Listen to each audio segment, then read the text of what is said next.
As a kid growing up, I had always dreamed of, being out here in Omaha and getting a chance playing the College World Series.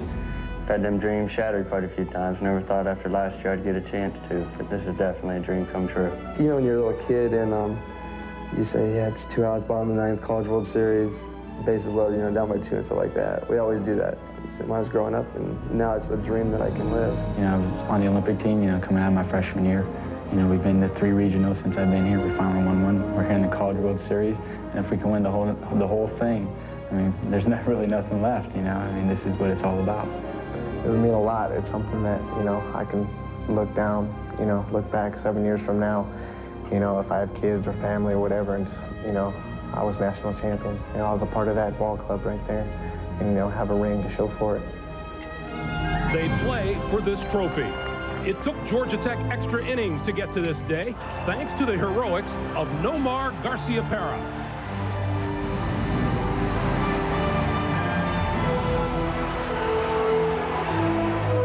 While Oklahoma rode the strong left arm of Mark Redmond to get to this moment of crowning glory. Today, Georgia Tech meets Oklahoma for the championship of the 1994 College World Series. As usual, we expect a full house here at Johnny Rosenblatt Stadium. The city of Omaha, Nebraska is always a glitter this time of year, and why not? The 2 best teams in college baseball have come to decide the national championship. Today, it's the Yellow Jackets of Georgia Tech against the Oklahoma Sooners. Not a bad day as we approach game time here in Omaha. Temperatures in the low 70s with high humidity, but only a 10% chance of rain.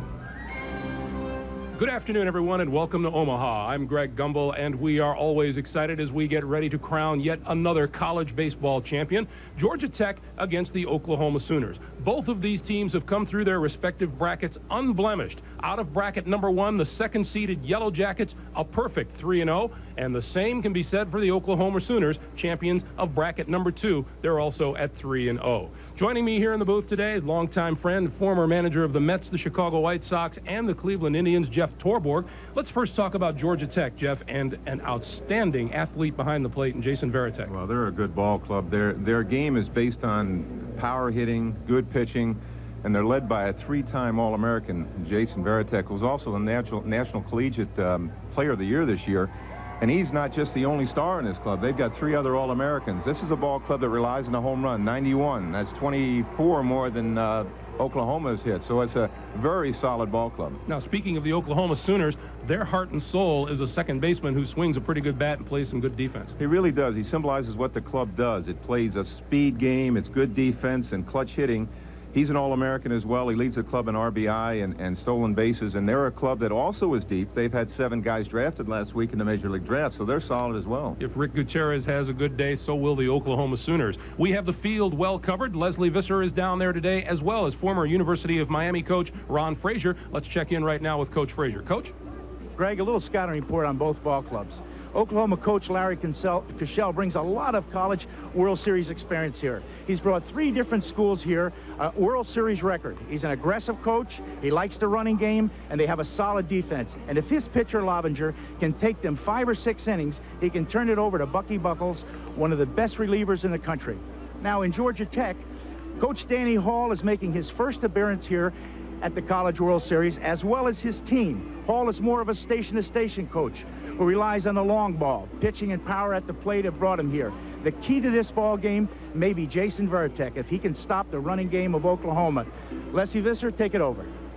Coach, you're absolutely right about Oklahoma. Larry Cashel would like 5 strong innings and turn it over to his ace reliever, Bucky Buckles, one of the great names in college baseball. Well, as for Georgia Tech, they'll go with the rangy right-hander, Al Gogolin. Gogolin is loose and confident. He's even a bit of a screwball. His own teammates call him Nuke after the theatrical pitcher Nuke LaLoosh in Bull Durham. Coach Danny Hall told me that although Gogolin isn't overpowering, he said in this situation he wants someone who can handle adversity, and that will be Gogolin. One note, Oklahoma starting third baseman M.J. Mariani came down with food poisoning last night. He had some bad shrimp primavera. He was in the hospital until 4 o'clock this morning. He told me he's weak and dehydrated, but he's going to try to go. Well, we'll be back with the starting lineups for the College World Series Championship right after this. Back in Omaha, here's how the Georgia Tech Yellow Jackets will look in their lineup. Leadoff man is shortstop Nomar Garciaparra. Batting second, switch hitting second baseman Scott McIntyre. The number 3 hitter is junior center fielder Jay Payton. Behind the plate, the cleanup hitter, switch hitting catcher Jason Varitek. The number 5 man in the order is junior third baseman Brandon Hensley. He's followed by sophomore first baseman Scott Byers. The designated hitter is Michael Sorrow. Out in left field and hitting 8th is junior Michael Smith, and another junior out in right field, Matt Sayer. Defensively, this is how the Sooners look. Eric Thomas is in left field, Chip Glass in center, Darvin Trailer in right. M.J. Mariani getting the start at third, Rich Hills at short, Rick Gutierrez at second, Ryan Miner is at first base. The catcher is Javier Flores, and the pitcher is Kevin Lovinger. And Kevin Lovinger will look at Nomar Garciaparra to get things started. 7-2, 2.89 earned run average, a great curveball, and not bad as a power pitcher either, Jeff. No, from what we've heard from the coaches, he's got a real live fastball. There's a called strike, and we're underway. That looked real live. The catcher dropped the first pitch. Garciaparra, 4 out of 15 here in the College World Series, a .428 hitter on the year with 15 homers and 72 runs batted in. There's the breaking ball, and that missed, and the count is even at a ball and a strike. Greg, we talked to Larry Koshel yesterday, and he said he'll get a read on this young left-hander right away. With his kind of stuff, they can see it right away whether he has it. Hit sharply in the hole between short and third, and the first base hit of the game belongs to Garciaparra. Our umpires for today's game, calling the balls and strikes behind the plate is Dick Runchie, Dan Peterson at first, Bob Nelson at second, John Magnuson at third, Tim Henderson is down the left field line, and Bill Davis down the right field line. Garciaparra on at first base, and here's Scott McIntyre. Garciaparra is Georgia Tech's team leader in stolen bases, 33 out of 42 on the season.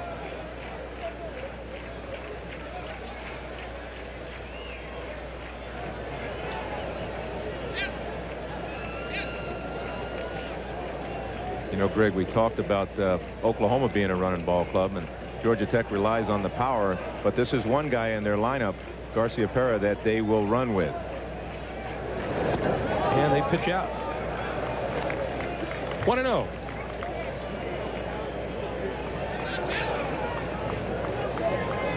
The Oklahoma catcher, Javi Flores, is a shortstop by trade.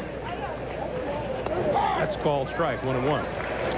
He came to Oklahoma, and Larry Koshel said, I need a catcher. And so Javi Flores, although he'd like to return to his regular infield position at some point down the road, said, sure, I'll give it a shot. And here he is behind the plate in the College World Series Championship game. I watched him play the other day. I guess it was on Thursday, and I didn't know that he had been an infielder, but I watched his moves. He had very quick feet, and I said, you know, that's what you usually look for in a shortstop. We get here and find out, yes, he had been an infielder. That's inside. 2-1. You of course, a believer that all catchers have quick feet. Oh, yes. and very bright mind. But they've just done something here. They're trying to keep the runner close at first base, but you hate to see a left-hander show his move twice so early. This one hit in the air, short center field. Hills is out. Coming on is Chip Glass, and he makes the catch.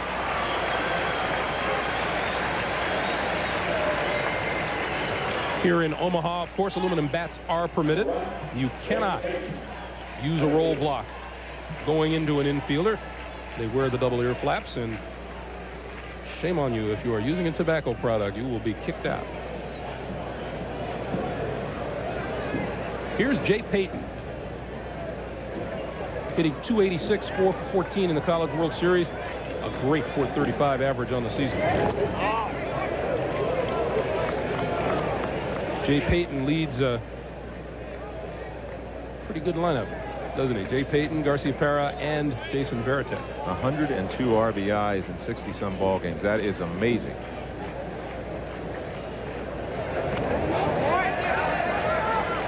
That's at the plate and low. The count is now 2 balls and no strikes.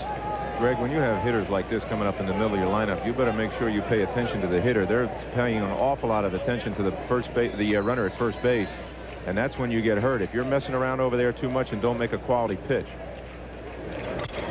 That's foul down the right field line, 2-1. As Coach Frazier said at the top of our telecast, Danny Hall plays station to station, and Garciaparra, for as well as he runs, has not yet attempted a steal in the College World Series. Yes, they want to make sure that he doesn't, but when you have guys that have the offensive numbers that Georgia Tech has in the middle of their batting order, you've got to make sure you're concentrating on the right spot, and that's at home plate. That misses, and the count is now 3 balls and 1 strike. We talked about his RBI production. Runs, RBIs per game, second only to Hofstra's Mike Miller. This Oklahoma team is very adept at turning the double play. There goes Garciaparra, and he's picked off. Throw down to second, and he's out. Kind of a surprise to start things off here. It is a little bit. Looks like they want to show that they're aggressive. He went on the first move, the left-hander, and the left-hander just picked him off. He had kind of lulled him asleep a little bit.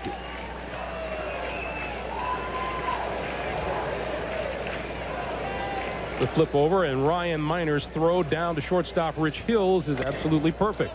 And Peyton follows this down the right field line, and the count is now full at 3-2. If you get picked off like that, it's a good thing to do is just keep right on flying, because they made that play pretty close.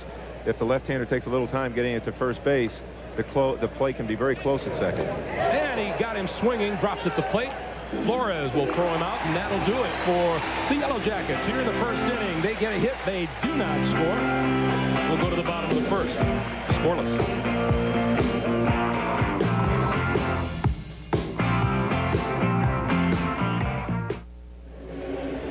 Welcome back to Rosenblatt Stadium. This is the lineup for Larry Koshell's Oklahoma Sooners. Junior left fielder Eric Thomas is the leadoff man. He's followed by right fielder Darvin Traylor. At second base, Rick Gutierrez hits third. The cleanup hitter is designated hitter Damon Miner. Shortstop Rich Hills bats fifth. And then it's center fielder Chip Glass. Third baseman MJ Mariani hits seventh. Damon Miner's twin brother, first baseman Ryan Miner, hits eighth. And the freshman catcher Javier Flores. Defensively for Georgia Tech, Michael Smith in left, Jay Payton in center, Matt Sayer is in right. From third to first, it's Brandon Hensley. Garciaparra is at shortstop. Scott McIntyre is the second baseman, and Scott Byers over at first. Behind the plate is the All-American Jason Varitek, and on the mound is, as Leslie Visser pointed out, Jeff, a character in Al Gogolin. Yeah, I hear he's a practical joker, but the guy comes to play. We talked with him yesterday. He's very serious about how he wants to pitch this game. He's a fastball, slider, and changeup pitcher. He said his slider is his out pitch, but when he talked to us, he said he's going to pitch in a lot. I look back at the stats. He's hit 10 guys. I guess he does pitch in a lot, but they also say he's got the ability to hold this Oklahoma team close at first base, which is a big, big plus for them. Here's Eric Thomas, who is still looking for his first hit here in the College World Series. 302 hitter on the year, but 0 for 7 since he's arrived here in Omaha. Shows bunt, takes it on the outside corner for a called strike. Of course, the best way to combat a running team is to keep them off the bases or score a lot of runs so you take the running game away. But that is a concern of the Georgia Tech club. Gogolin tried to get it in the same spot and missed, and the count is even at 1-1.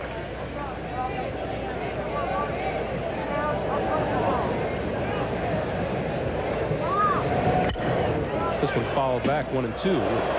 As you mentioned, we were talking to Al Gogolin. We were talking with Jason Varitek, and we're saying, boy, they're big guys. They look like they could be football players.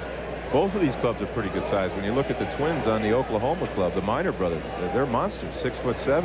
Nothing minor about them. In the hole between short and third, that's hit number 1 of the College World Series for Eric Thomas. And the Sooners have a man aboard.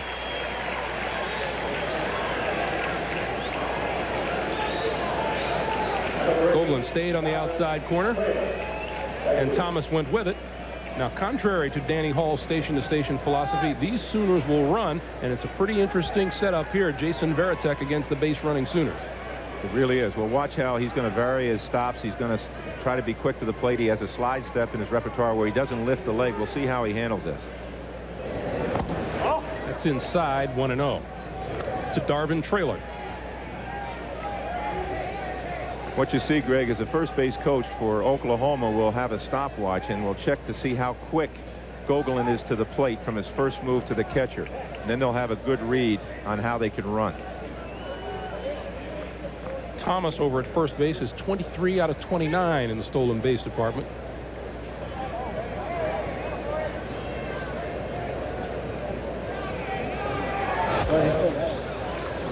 Okay, there's that other look that he gave him. He threw over by stepping back off. So he's going to show them a lot of different looks over at first base to keep them off balance.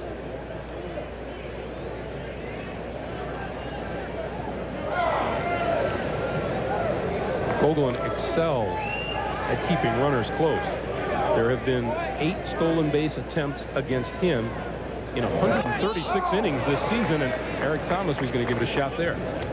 It looked like a hit and run. I tried to get him on the watch to see how quick he was. He was very quick to the plate, but by the way Traylor swung at that ball, I think that might have been a hit and run.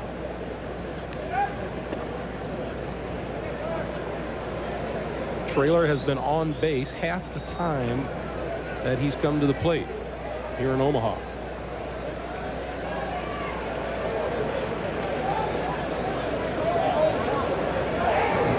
Another quick move to first, and Thomas is back in on his belly. Now there's a completely different move. That was a jump move over to first base. So they're pulling out all the stops early. They're trying to show them what they have and try to keep them close for Jason to get a chance to throw.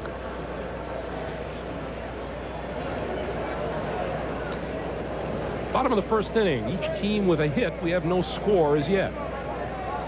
You know, a running game can really disrupt the defense. You can see there's paying so much attention to the base runner that it can really affect your defense. The defense is on their heels now.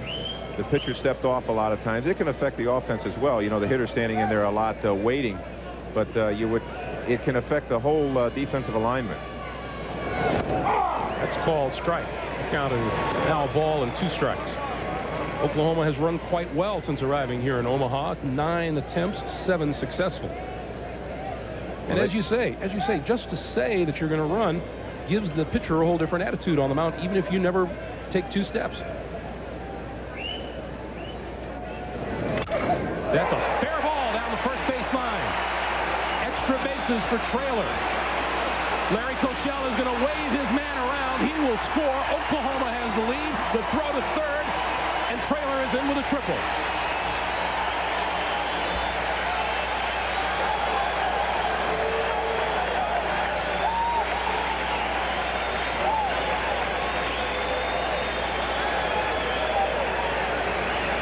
Well, we said earlier that he was going to try to pitch inside, and on this ball he tried to get it in there, and Traylor just turned on it. Left-handed hitters usually hit the ball down and in better, and that's where that ball was, so he got it inside the first base line.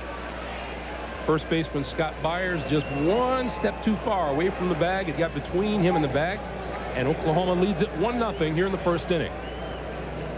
If you're going to pitch in, you're going to pitch up and in. You don't want to get it down and in. Here's Rick Gutierrez. 350 hitter on the year, 10 home runs, a team leading 65 runs batted in, and a .583 batting average here in Omaha. He is 7 for 12. You know what's interesting about this Oklahoma ball club, their 2 leading RBI men are their middle infielders. You don't see that very often. This one the other way. It'll get the run home out to second. McIntyre to Byers. And that's the first out of the inning, and Oklahoma leads it 2-0. Good job of hitting by Gutierrez. You're right. That's good team hitting. They're giving the run. They're playing the infield back, and they're giving him a run on the ball on the ground, and he didn't try to overpower the ball with a chance as you pop it up. He took what they gave him. They got the run in. That's playing inside baseball. Here's the Oklahoma DH, Damon Minor.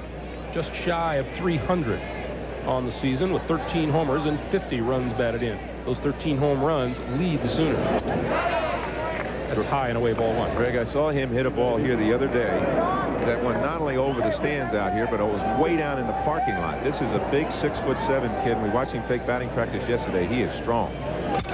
This one fouled back. He lost a couple yesterday. Yes.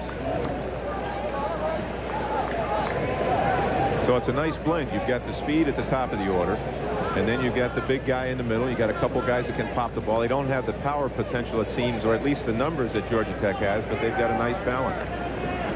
Wide open stance at the plate for Damon Miner. A pretty good cut at that one and fouled it back. Oklahoma got here with a 5-4 win over 5th seed Auburn. Then beat Arizona State in 11 innings on the home run by... No, I beg your pardon. It wasn't a home run. It was an 11-inning victory. This one chopped off the foot of Miner at the plate.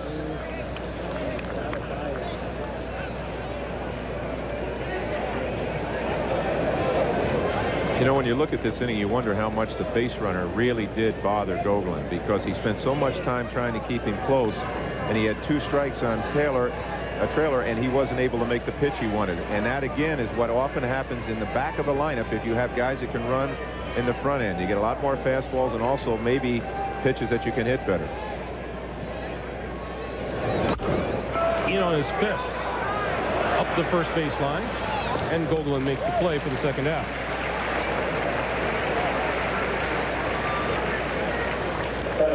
Georgia Tech with a 2-0 victory over Cal State Fullerton. Then beat Florida State 12-4 with an 8-run 10th inning. And then beat Fullerton again. You know, Greg, it was funny. That ball that big guy hit didn't go very far. In baseball, they're probably yelling from the dugout, the wind is not carrying to right today. That ball looked like it stuck to his back. That's called strike to Rich Hills. That's about as well as you can jam a hitter with an aluminum bat. Yes, I think so. He said he was going to pitch in, and that was what they say way in the kitchen. Hills takes that outside. It's 1-1. Rich Hills, 4 out of 11 here in Omaha for a .364 average. A .344 hitter on the year. That's called strike. 1-2.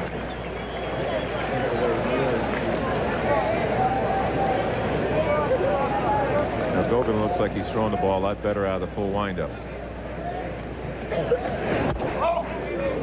Came inside the Hills and evens the count now, 2 balls and 2 strikes.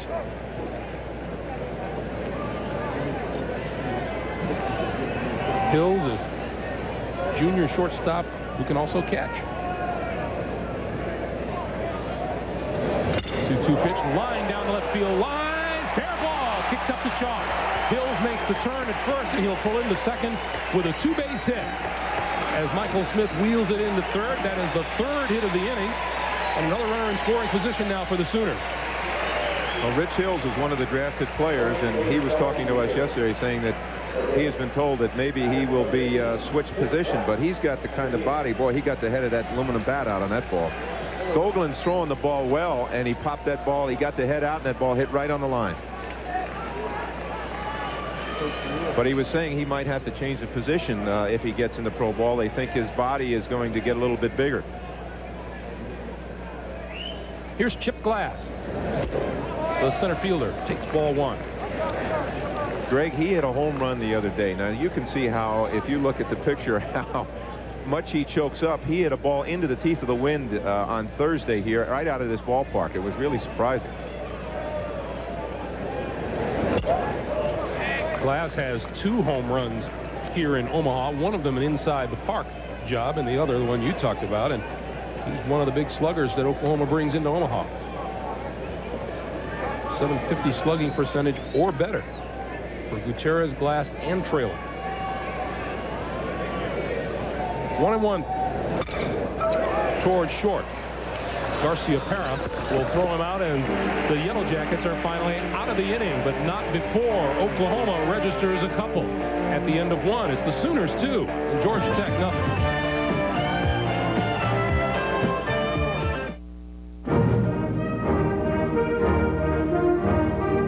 Why I went to college was to have a chance to play in the World Series. I wanted to trade baseball for an education, and I had a chance to go to the World Series and to go to school at the same time. So it was killing 2 birds with 1 stone, and I'll never ever forget that experience in college baseball. It's a nice memory for a lot of major leaguers, isn't it?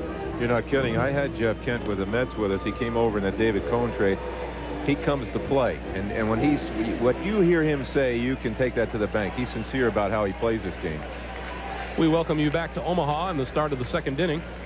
Oklahoma with 2 in their half of the first with a 2-0 lead. It'll be Jason Varitek, Brandon Hensley, and Scott Byers for head coach Danny Hall. And here is the young man about whom a lot of people are talking. Great numbers.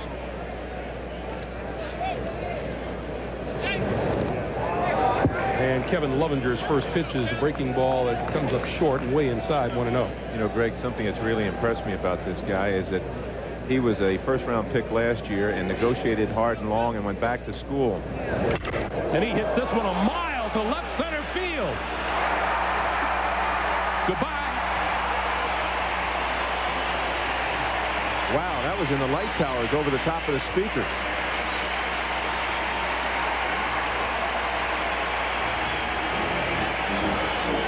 Number 17 of the season for Jason Varitek, his second here in Omaha.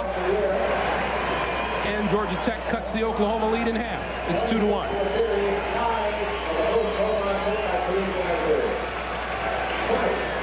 He got it up way too high, Jeff. He sure did. He's a high ball hitter right-handed, definitely, and that ball was out over the plate up right where he could see it. But, boy, he really hit that ball.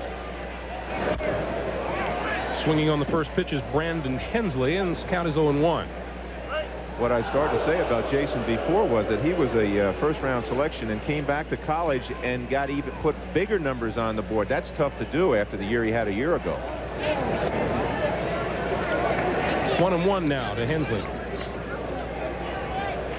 Varitek, Baseball America's Player of the Year, the winner of the Dick Hauser Trophy. There's a drive into right center field. Trailer on his horse and is there to make the catch. And as the ratings go for Baseball America's all-time All-America team, they figure there is no catcher better than Jason Varitek. Is that amazing? That's really saying something. Somebody's still playing. And look at the names Robin Ventura on this Horner. list. Rafael Palmeiro. Here's Scott Byers. The breaking ball from Lovinger misses, and it's 1-0. You know, you mentioned Dick Hauser Trophy. Dick Hauser was a good friend, and I coached for him with the Yankees, and what an outstanding baseball guy, and tragic, too short a life, and it's wonderful that that trophy is named for him. That one skips into the plate, and it's 2-0. Invariably, after a home run, you'll see a pitcher walk a man. Well, he didn't walk the next hitter, but now he's being a little careful here. That catches the outside corner, and it's 2 balls and a strike. They were telling us yesterday, Kevin Lovinger, they didn't think he was tough enough in his first years, and then for some reason or other, he decided to get down to business this year. He got tougher. He was out of the rotation. He pitched his way back in, and by his own admission, he says simply, I finally grew up. Well, that happens. You're talking about kids. We're talking about these kids in the College World Series. And there's that base on balls you were warning about.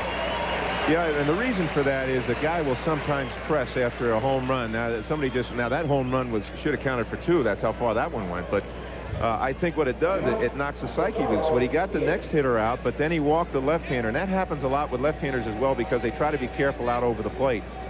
But I think you just mentioned about Lovinger. I think he just matured. As they were talking, he just got older, and he got bigger, and he felt much more confident in what he was doing. Here is the designated hitter, Michael Sorrow. Michael hitting .244 on the year, 3 out of 10 here in Omaha. And time has been called. And Vern Rule, the pitching coach for Oklahoma, is going to go out and talk with Kevin Lovinger. If you are wondering, it is the one and the same Vern Rule from Major League days. Boy, he was a good pitcher. I first saw him in Detroit, and of course then he went to Houston, had an outstanding couple seasons there. They're concerned about Lovinger. We talked yesterday with Larry Koshel that they can read him pretty quickly. When he starts to get banged around a little bit, they know he's having a little trouble. He's got the kind of action on his ball that if he keeps it down, they don't hit the ball well. But now he's been up in his zone. He just walked a hitter here, and this is, hey, there's no tomorrow, so they're warming that bullpen up. they're not going to stay real long with any pitcher today. Larry Koshel said one of the reasons why he wanted to go with Kevin Lovinger today is to turn Varitek around and have him hit from the right side. That's right. That's exactly what he said. Well, if maybe left-handed, he hits him farther. I don't know. You saw the Oklahoma bullpen up and working already. And the count now is 2-0 to Sorrow. You know, going back to Vern Rule for a moment, one of the guys down on the field yesterday was saying if the Oklahoma hitters start to get big-headed, Vern gets out there and throws, and he can still do it. Still get them out and sends them away from the plate shaking their heads. Yeah, he was a good pitcher, knows how to pitch. I'm sure he's been able to teach this Oklahoma staff how to set hitters up and how to come at them. But right now he tried to calm this young left-hander down. He's a little shaken right now. 3-0 pitch. 3-1. Lovinger, strong, big and strong, good fastball, terrific curve. This ball 4. So Tech with runners now at first and second. You know, this is a big inning for Oklahoma because normally what you try to do in baseball, when you've scored, you try to shut the other team down immediately because it's a psychological advantage. Oklahoma scored 2 and bang, right back comes Georgia Tech with a big home run and now 2 runners on base. And this is the type of inning that you have got to stop right here. Lovinger has thrown 27 pitches, only 11 of them strikes. And there's a call, strike to left fielder Michael Smith.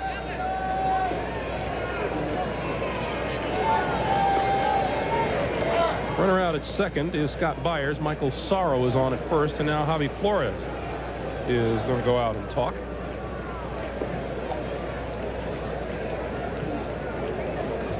The Yellow Jackets can score runs. They are second in the nation among Division I teams, only to Memphis in runs per game.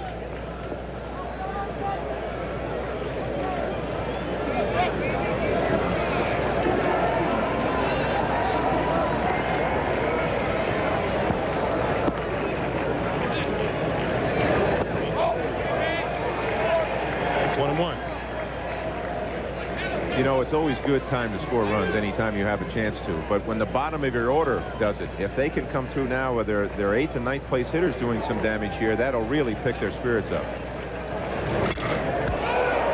Lovinger taking his time to go to second, and the relay doesn't get the double play. That looked a little strange. It looked like maybe he forgot how many outs there were, and all of a sudden it occurred to him. But he was making sure of 1 out. They you teach constantly, make sure of getting 1 out, but he hesitated too long. He had a double play ball here. 1,000, 2, 1,000. Yes.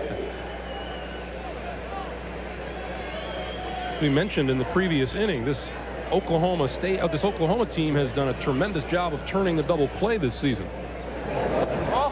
There's ball 1. Both these clubs are very, very strong, very well coached teams, and they're strong in their fundamentals. That's a surprise to see that. We watched them take pitchers fielding practice yesterday, just doing that same thing. That's called strike. 1-1 now to Sayre.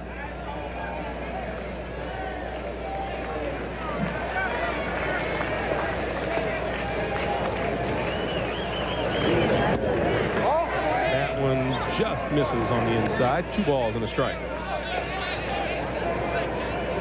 You know, when you're out on that mound or you're catching behind the plate, you look in the on-deck circle to see who's on deck, and you do not want Nomar Garcia-Parra coming up with the bases loaded. He's within a ball of doing that now. The count is 3-1 to Matt Sayre. There's Garcia-Parra in the on-deck circle.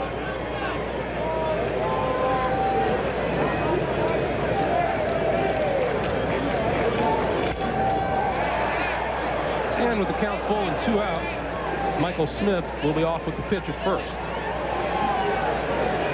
You can see Javier Flores sitting right behind the middle of the plate. He wants Lovinger to throw that ball right down the chute right now. He doesn't want to mess around picking. Got him swinging. That's a big strikeout. The home run by Jason Varitek, the only run on the board. 2-1 Oklahoma, and we'll return to Rosenblatt Stadium after this message and a word from your local station.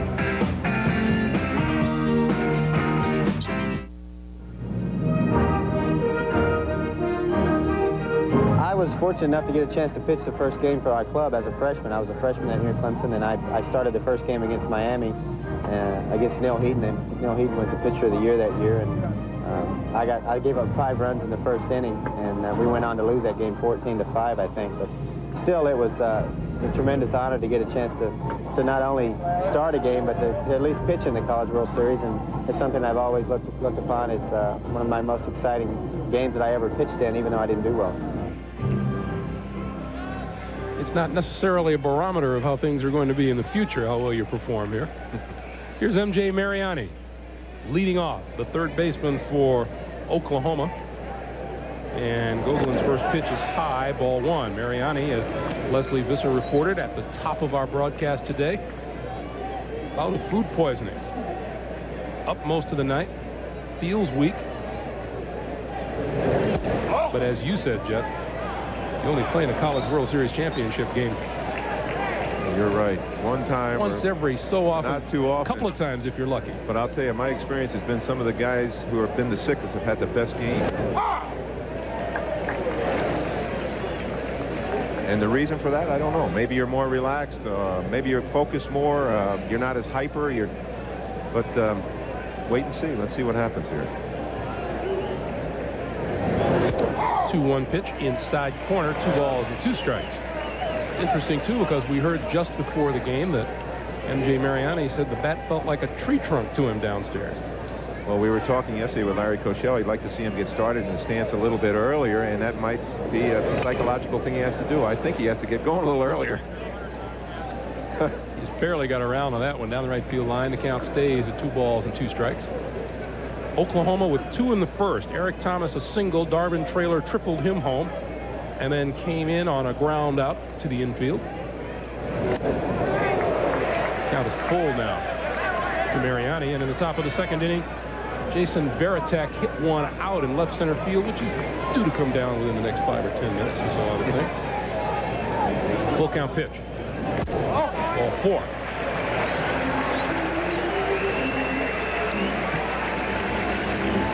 Take a look at that Yellow Jacket pitching staff and what it's done in the postseason.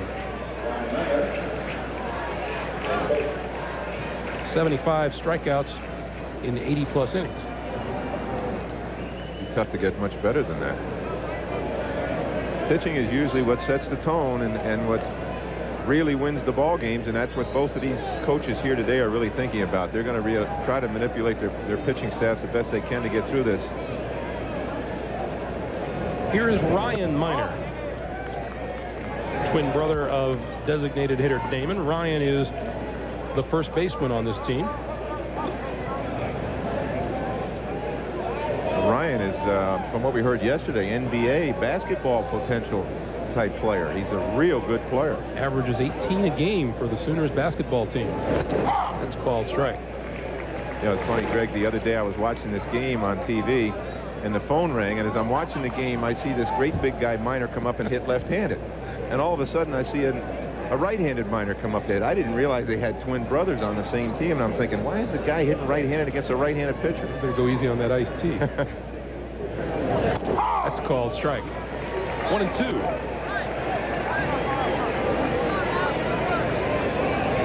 Because of the basketball, Ryan Miner did not arrive for the Sooner baseball team until mid-March, so he had a late start. Chopper over the middle. Back of second. The play made by McIntyre and the double play. Good job by Scott McIntyre, who fielded the ball behind second, stepped on the bag, and threw on to first. As we're watching the replay here, I thought he missed second base the first swipe at it with his foot, but we'll see here. Yes, he did. He came back for it.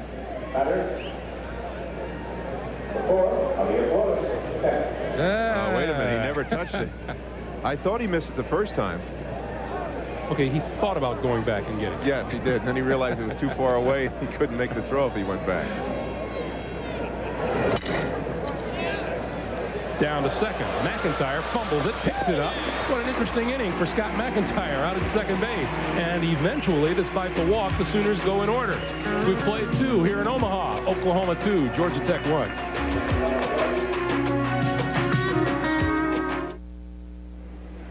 Back in Omaha at the College World Series, I am joined by a former college pitcher, also the executive director of the NCAA, Sid Dempsey. Sid, welcome to Omaha. You've just extended the contract to play in Rosenblatt through the next century. Why is that? Well, we've agreed in principle to continue it through the year 2000. Well, Omaha's been great for college baseball, and it's been a good marriage between the NCAA and the city of Omaha, and as we've seen the growth of it, and I've been coming back here for, I've been here since the early 80s and even into the 70s, and to see what's happened with the interest and the growth in the game is really great. On another topic, the International Baseball Association last week rejected a proposal to allow professionals to play in the '96 Olympics. How do you feel that we will not have a dream team in Atlanta? Well, the USA Baseball really favored it, and I think it was more of the Latin American countries that were able to boycott doing it this time around. I'm not sure that's going to be a dead issue before it's all over with. I think the major problem, obviously, it occurs during the time of the regular season of baseball, and how to adjust to that would be certainly a problem in this country. Well, we'll see. Thank you very much, Sid. Enjoy the game. Back to you, Greg. All right, Leslie, Sid Dempsey said it perfectly, didn't he? It's been the perfect marriage. Omaha has been great for the College World Series and vice versa. Greg, this is my first trip here, and I have never been to Omaha before. With all the years I've been in baseball, and I've heard so much about it, and boy, they really welcome folks here. This is a nice setup. 2 balls, no strikes, and that one's hit deep to left center.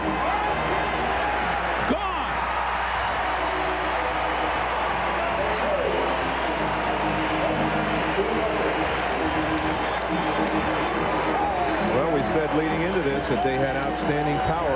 There's their shortstop popping one out. That's 2 runs on 2 home runs. That Oklahoma dugout doesn't feel real good about having the game tied, but they could also have envisioned they were 1 pitch away from him hitting with the bases loaded. Here's the replay. That looked like the same location pitch that he hit out the other day for a home run, out over the plate a little bit and down. Nice looking stroke. Nomar Garciaparra. Nomar is his dad Ramon's name spelled backwards, and it's his middle name. His first name is Anthony, but Nomar says, I'm not an Anthony. I'm more of a no-pump, Nomar. He's also a darn good player. Oh. He was the 12th pick overall in the Major League Draft last week. And Larry Koshel is going to make a change right here. Brand new ball game here in the top of the 3rd. Georgia Tech has tied it at 2. We'll come right back after this.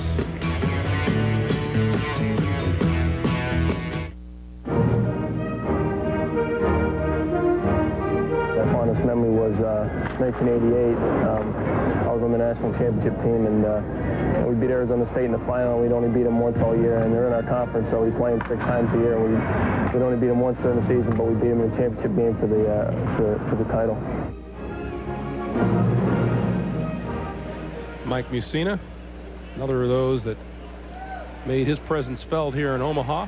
New pitcher on for Oklahoma is junior right-hander, or make it Sean Snyder. Sean Snyder, number 42, is the pitcher out of the bullpen for Oklahoma. Larry Koshel told us yesterday that he would go to Snyder right away if there was any problem. He said he throws strikes. He can sit for weeks and then come in throwing strikes. Scott McIntyre is the hitter, turning around now to hit from the left side against the right-hander. Left-handed, he hits .339 as opposed to a .260 average from the right side. And that's on the outside corner, 2-1.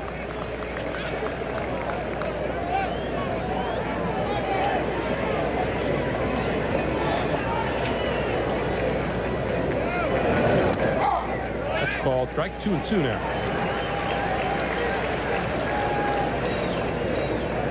Kevin Lovinger not real pleased with his outing today. No, it's a big honor to start a game like this, and to be out so soon has to hurt. Count is full now to Scott McIntyre.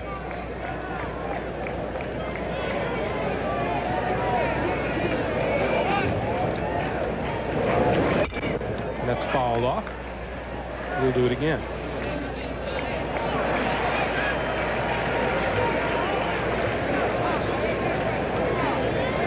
Oklahoma with 2 in the first. Georgia Tech has bounced back with the home run ball. Jason Varitek hit one in the second. Nomar Garciaparra here in the third inning. This one down the left field line and will fall out of play. You know, a lot of times ball clubs and fans don't give the bullpen enough credit. They think of the starting rotation, they think of the closer. The guys in the middle are the ones that can really pick you up in difficult times. And this bullpen right now for Oklahoma could be the key to this College World Series game. This one hit in the air to left field. Eric Thomas with plenty of room for the first out of the inning.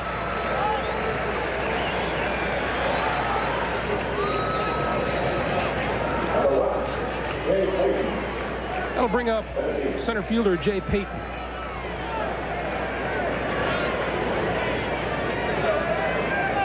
Jay Payton was taken by the Mets. I was talking to Joe McElvain the other day of the Mets, the general manager, and he mentioned they took this young man, and it's almost like a first rounder. It's a sandwich pick between the first and second rounds. Good looking player. And a shot past third down the left field line. 2 bases for Payton as he pulls into second, standing up with a double. That ball was past M.J. Mariani almost before he could react. It really was. Now you can see why he had 123 hits this past season. Can you imagine a college team having 3 guys with 100 hits? He went down and almost got that ball off the ground. That was a P. Mariani didn't even see that ball. That can be tough on a hot day like this with a shirt sleeve. Sometimes you don't see the ball. And Jason Varitek is about to get a free pass as he steps in from the left side. Well, they might boo. The crowd might boo, but this is a very smart move. He leads Georgia Tech in bases on balls with 74 of them on the season. Well, by walking him here now, they can, with a ground ball, they can possibly get a double play. The other way, they might have seen one. He looked like a better hitter to me in batting practice, hitting left-handed than right-handed. But then we saw him hit it right-handed today, so maybe left-handed they go farther. I'm not sure.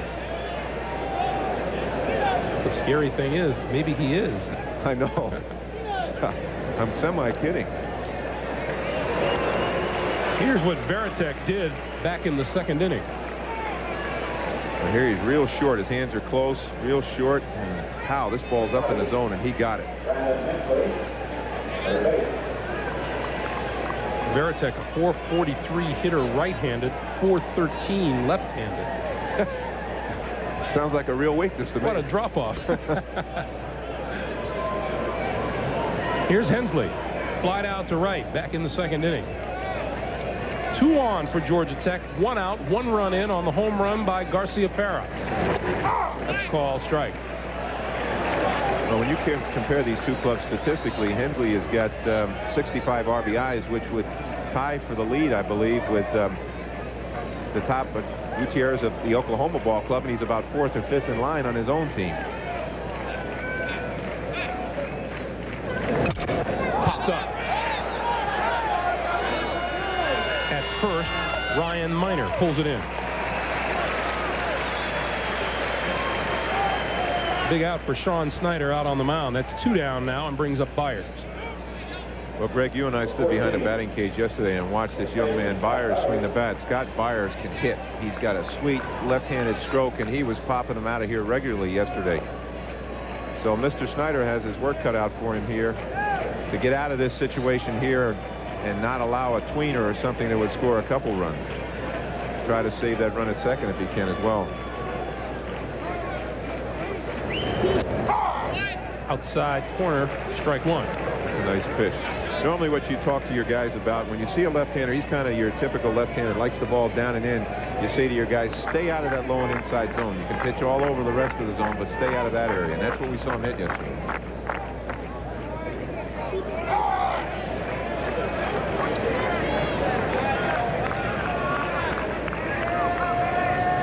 No balls and 1 strike to Scott Byers.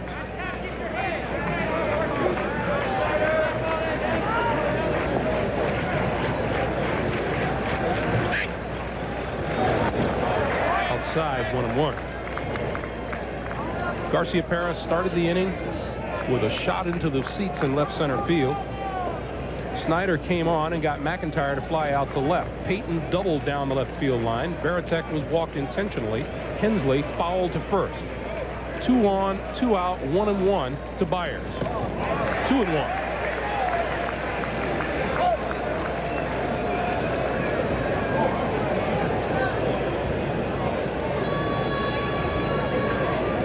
Last year, LSU as the number 5 seed won it. Pepperdine the year before that. In fact, since the seeding process began, no one higher than a 4th seed has won the College World Series. Georgia Tech is number 2. Oklahoma is number 4 this year. 2-1. 2-2.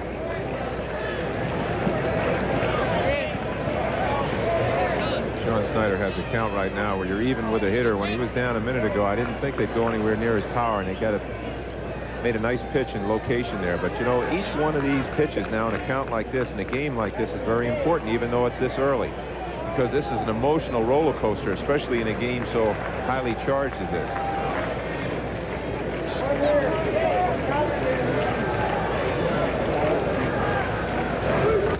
2 pitches outside. The count is full. The runner goes. The throw down.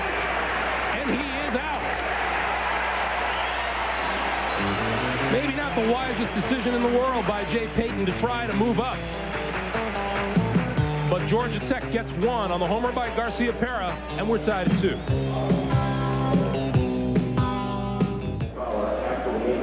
We're back here at the College World Series, and you know, amongst the coaches that have had a lot of success out here, they all say the same thing. You don't win out here in the final game with a fastball. It's the curveball pitchers that are successful. It'll be interesting to see what happens out here today. We've seen a couple home runs go on that fastball today. We have indeed, Coach. Thanks very much.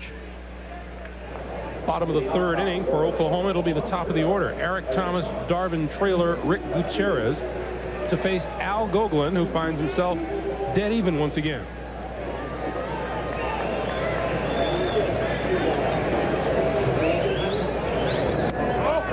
That one's up high, ball 1.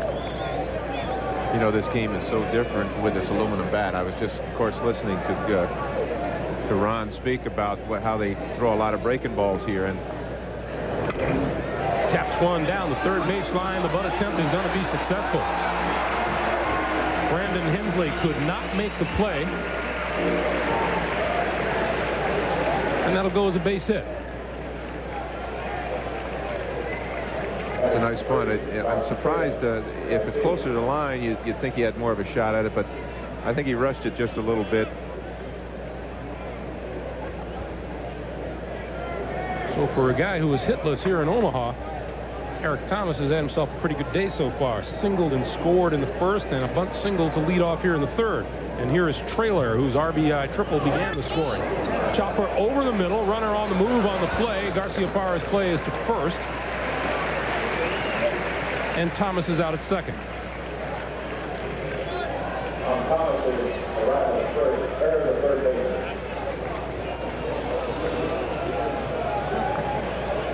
Here's a chopper over the mound, and Garciaparra takes it. He had no play on Thomas at 2nd.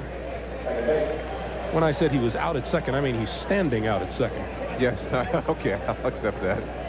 Eric Thomas is safe out at 2nd. I don't know whether that was a hit and run or whether they were running and hitting there, because they do like to run, as we said earlier. Swing kind of was not the swing that we're used to seeing for Traylor. He's got that short, quick swing, and it looked like he was just trying to put the ball in play. It might have been a hit and run.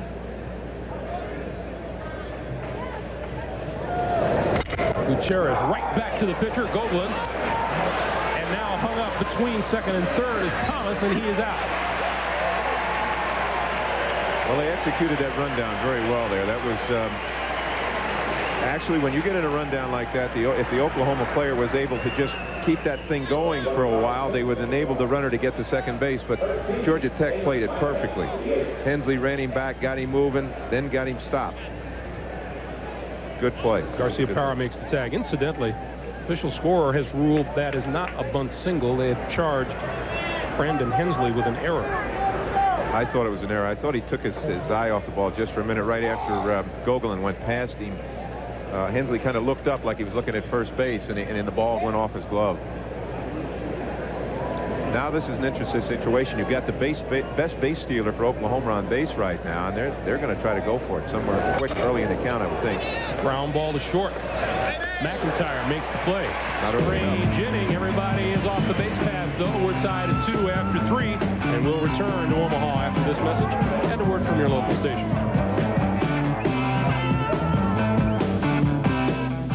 Welcome back to Omaha. Top of the 4th inning. Georgia Tech and Oklahoma tied at 2-2. And for Tech here in the 4th inning, Scott Byers, Michael Sorrow, and Michael Smith to face the new pitcher on for Oklahoma, right-hander Tim Walton. And just as I mentioned to you during our commercial break, Jeff, looks like Larry Koshel isn't going to spare anybody today. No, there's no tomorrow, boy. They're going to let it all fly out here. First pitch lined in the left center field. Glass on the run. Best speed on the team, and he hits it down. Looks a little like Lenny Dykstra running after that ball with a glove on the right hand. Walton's another one of the kids from California. Larry has really recruited very heavily in California, and most of this club, or most of his starting members of his club, I think at one point of the 15 guys that played in the World Series, 10 of them were from California. Here's Michael Sorrow. Walked back in the 2nd inning. You know, I was watching the game the other night, or the other day, I should say, on Thursday, or no, it was earlier in the week. Michael Sorrow's father pitched for Tech years ago. And I think he was a very successful pitcher, but gave up a home run in the 9th inning to lose a regional. And he still naturally feels it, never forgotten it, but his son hit a home run that day. His son bounces one down to short. He did a nice play by Rich Hill. Not the day that his father pitched, I mean the day I was watching. Are we correcting ourselves a lot so far today?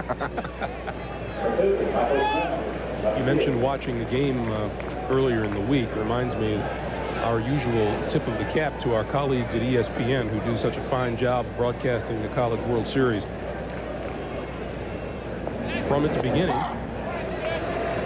and up until the time that we come in here.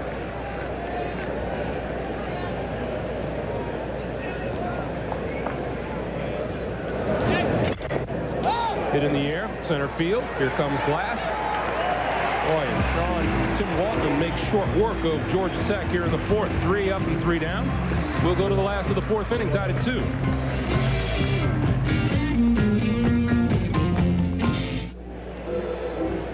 Back in Omaha at the College World Series, while reflecting the true meaning of student athlete, 2 Georgia Tech players missed their graduation ceremonies this morning in Atlanta, but their diplomas were flown here to Omaha, and they recreated the ceremony in the hotel. Second baseman Scott McIntyre, reserve outfielder Matt Barr, along with student trainer Shane Rose, have completed their degree requirements. They, of course, would like to cap off today by winning a championship NCAA ring. Greg?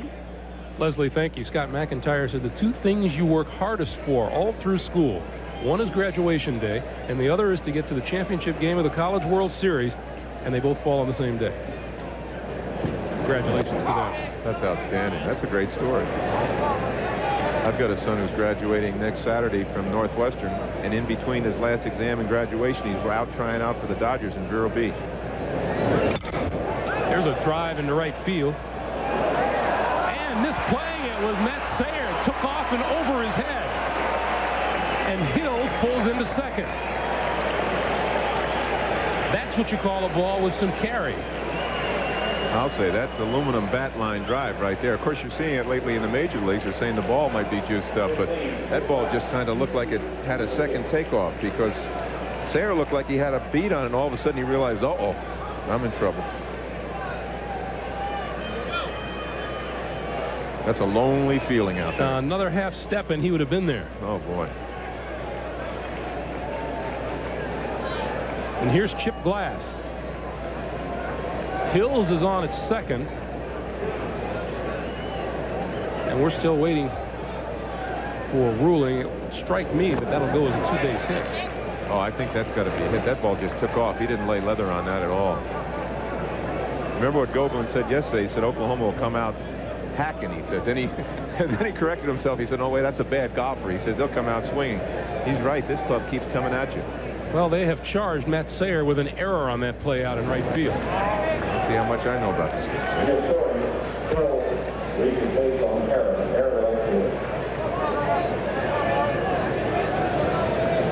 So Hills is on at second. Glass stands in 0 for 1 with a ground out to short.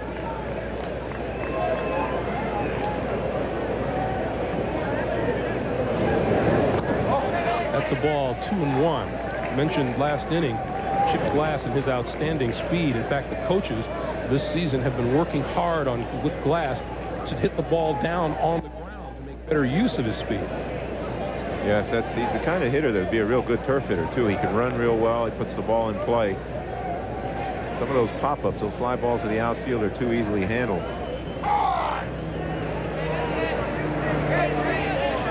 Georgia Tech pitching has been tough in the clutch. The opposition is 0 for 16 now with runners in scoring position. But here is yet another opportunity.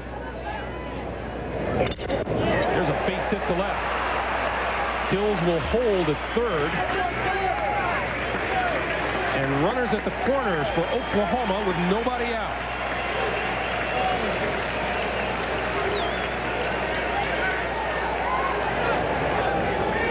Glass with a shot through the hole. Yeah, he waited for that ball. He just stayed back. He wasn't overcommitting. He was going to just try to shoot it through.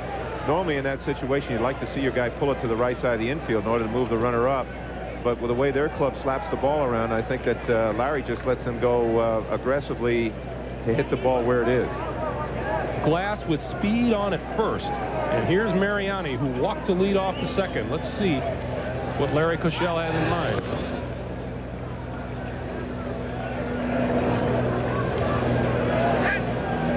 The inning started with not an innocent line drive to right. It was a rocket, misplayed by Sayre into a two-base error. It's inside, 1-0. Now this is a situation here that you might have a double steal situation because you have a real good base runner at first base. So it'll be interesting to see how Georgia Tech defends it. If they do go, whether Varitek will throw through or they'll have a trick play on. There goes Glass. Swing and a miss. Varitek does throw through, but he's in there.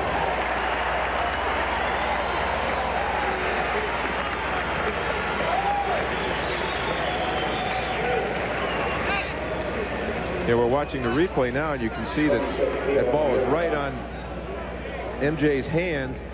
That is a tough pitch for a catcher to throw. The ball that's over to his glove side, he has to pull it back to him and close his front shoulder.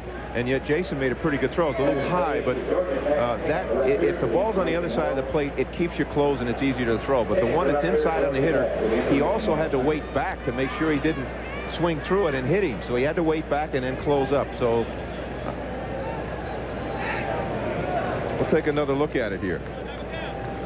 Now he glanced at third base and made the throw to second. If the throw's down, I still don't think he would get him, but that's a tough thing on a. That is the most difficult play for a catcher because if you have to look at third base before you throw to second, that hurts you as well. Glass now 4 for 4 in stolen bases here in Omaha. Two balls and a strike now. I'm sorry, Greg. We watched them work out yesterday. If you remember, they were working on first and third defenses.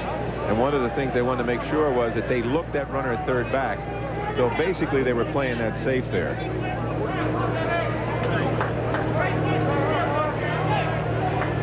Another way to defend that play is to throw through and just, if the runner is way off third base, the third baseman raises his arms where you can see out of the corner of your eye as a catcher.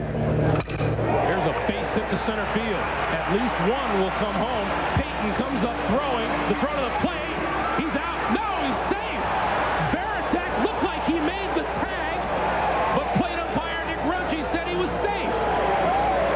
And Danny Hall going out to the mound wants to know if he made the tag or not, and now he's going to come back to the umpire. From here, it looked like he tagged him, but you don't umpire from here. But one of the things they have to do is calm this young man down. He's a key to their ball club. They can't let him be ejected. Danny Hall looks like he wants the plate umpire to ask anybody else. Here's the throw coming to the plate. He gets it in time. Oh, he definitely tagged him. And the problem you see is the umpire, where is he? He's a little bit out of position here. He gets behind the runner.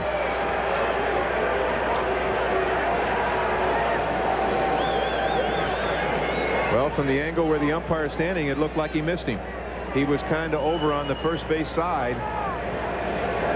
And I don't know that any of those replays are conclusive at all, but the first time that I saw it, it looked to me as if he was tagged. I thought he tagged him. In the first replay I saw, it looked like his shirt moved, that he tagged him up around the waist, just above the waist. That one right there, he tagged him. As you can see him making he's tagging the uniform underneath his arm. And as you said, considering where umpire Dick Runche was, it's impossible for him to see that. That's right. From where he was when we saw the angle, and this good camera work, guys, you can see that from that position where he's standing, it looked like he missed him. Let's take one more look. Here we go. From center field. It's strange, isn't it? From there, it looked like he missed him. Inconclusive as the call here. And MJ Mariani's food poisoning doesn't bother much right now. No, it doesn't. Ryan Miner takes it inside, ball one. And by the way, it's worth noting that Chip Glass ran through a stop sign at third base on the play. Well, years ago, Pete Reeser used to tell me he was trying to stop Willie Davis, and he'd have his hands up trying to stop him, and as Willie crossed the plate, he'd just clap right in that same position above his head. Swing and a miss. Delayed steal, and he's out. Mariani went halfway to see what would happen. And you can't take your time on Jason Varitek. No, sir. He's got a good, strong arm. Chris Myers throwing in the Georgia Tech bullpen. Boy, he's up early. He's a race out of the pen. But as we said, how many times? There's no game tomorrow. 1-1. Outside, 2 balls and a strike.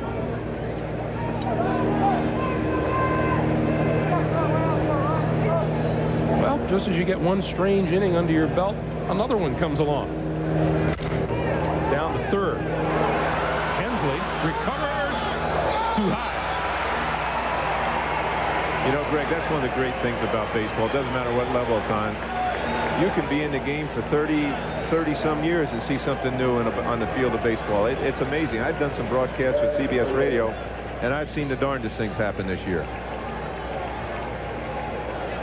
Hensley, his throw was in time to get the runner, but it was high. And by the time Scott Byers came down, Miner was across the base. Yeah, he's having a rough day out there. That ball that would hit him right in the glove. The bunt by Flores. Gogolin. Called safe at first. On the replay, take a look at Gogolin. Look away from the ball, and when he reached for it, he reached down full-handed, and his hand stuck in the grass almost, if we could get a shot of it. Now watch him as he goes to field the ball. His head comes off the ball, and he just reaches down and kind of jams his hand into the ground. Yep. Didn't make a clean pickup. No. And his throw, and it looks like Byers came off the base. That's what speed can do to you. Speed can make you rush. So Flores with the bunt single. I'm telling you, this has been an inning. It began with Rich Hills lining it to right. Matt Sayer misplayed it into a 2-base error. Then Chip Glass with a single that put runners at first and second. Glass then stole second. Mariani single to center, brought home the 2 runs and the argument at the plate. And now Eric Thomas, and the throw down to second goes into center field. The runners move up to second and third.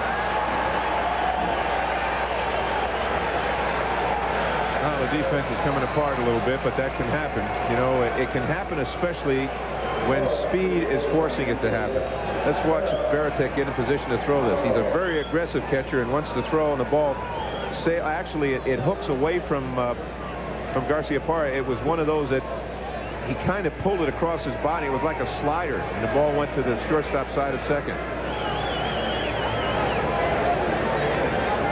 Varitek has 9 assists during this College World Series, but has also been guilty now of 3 throwing errors. Runners at second and third. That's a called strike. Now you can look at the defense. Now you don't see this often in the 4th inning when you have 2 runners on that the infield is playing up. you're almost giving up 2 runs if this base hit gets through because they're playing up close, but it's a College World Series game, and Danny doesn't want to give up any more runs. Thomas holds off. I should say it's not just a College World Series game. It's a college championship game, so they are really playing. They don't want to give up another run here. Oklahoma 4 runs, 6 hits, no errors. Georgia Tech 2 runs, 4 hits, 4 errors. And 3 of them here in the 4th inning.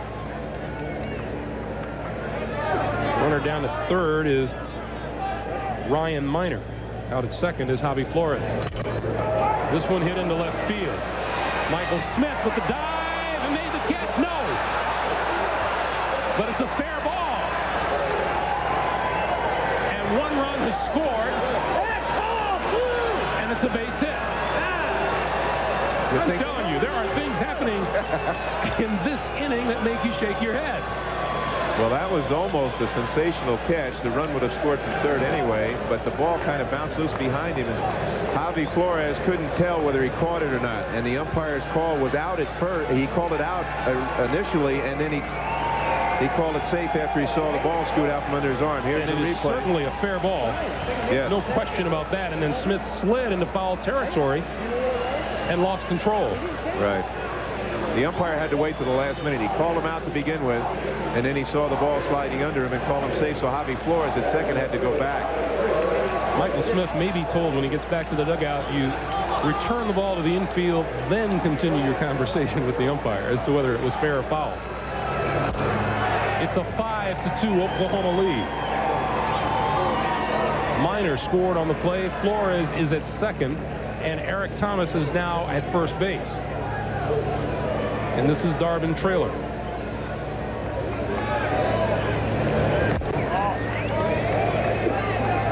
Greg, if you remember yesterday at the press conference, the players on both teams, when asked questions, constantly talk about defense and the defensive plays maybe being the key to this game, and they might be right. They're both teams are very aware of the inside game and the solid defense that they need to play to win. 2 balls, no strikes. Ball 3. And if Al Gogolin is shaken up on the mound out there this inning, you can hardly blame him. You're right. When you give him extra outs, and now he's got to make extra pitches, and it's hot out here today, and then the emotion is involved, you get tired. That's a strike, 3-1.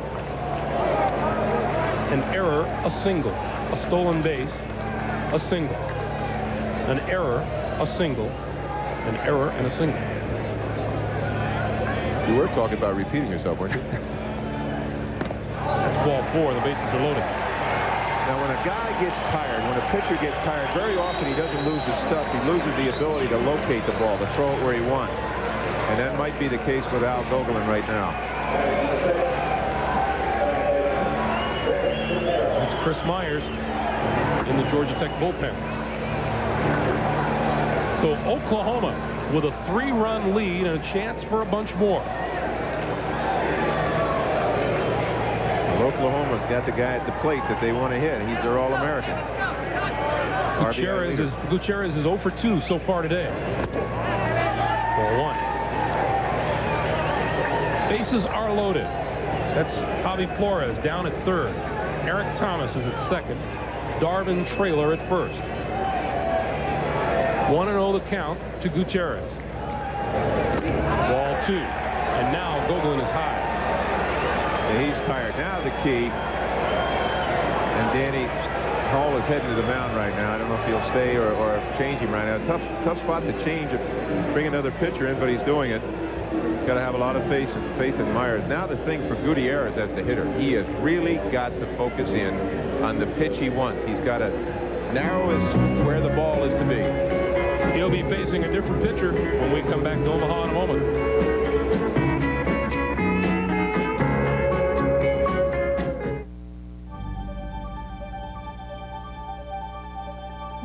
My most fondest memory at the World Series there in Omaha was definitely winning the World Series. Winning the championship in 1983 against Alabama. It was very exciting for us. Had a good ball club. Probably had a better team in '82 when we went that year and lost out.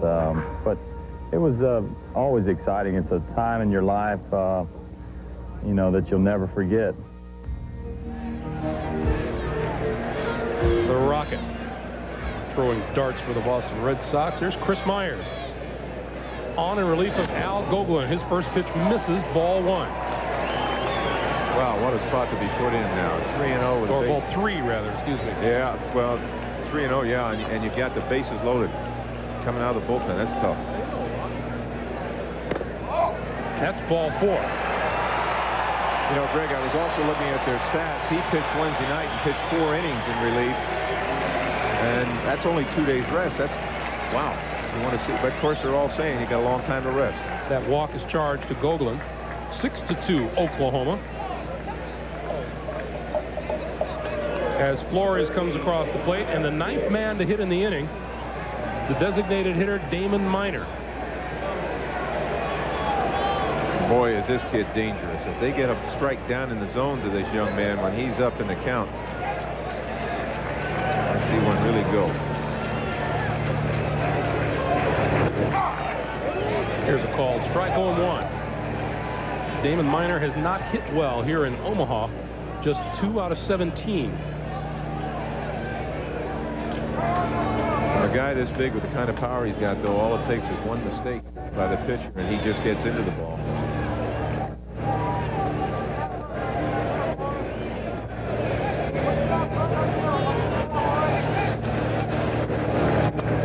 That's inside. 1-1.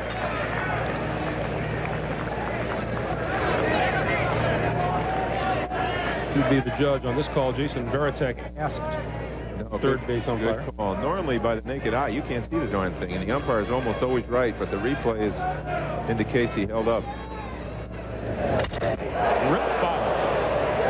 How long have you had this attitude that the umpire is almost always right? Well, only over the air.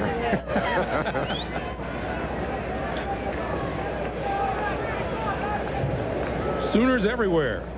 That's Eric Thomas at third. Darvin Traylor at second. Rick Gutierrez on at first. Damon Minor with a ball and 2 strikes.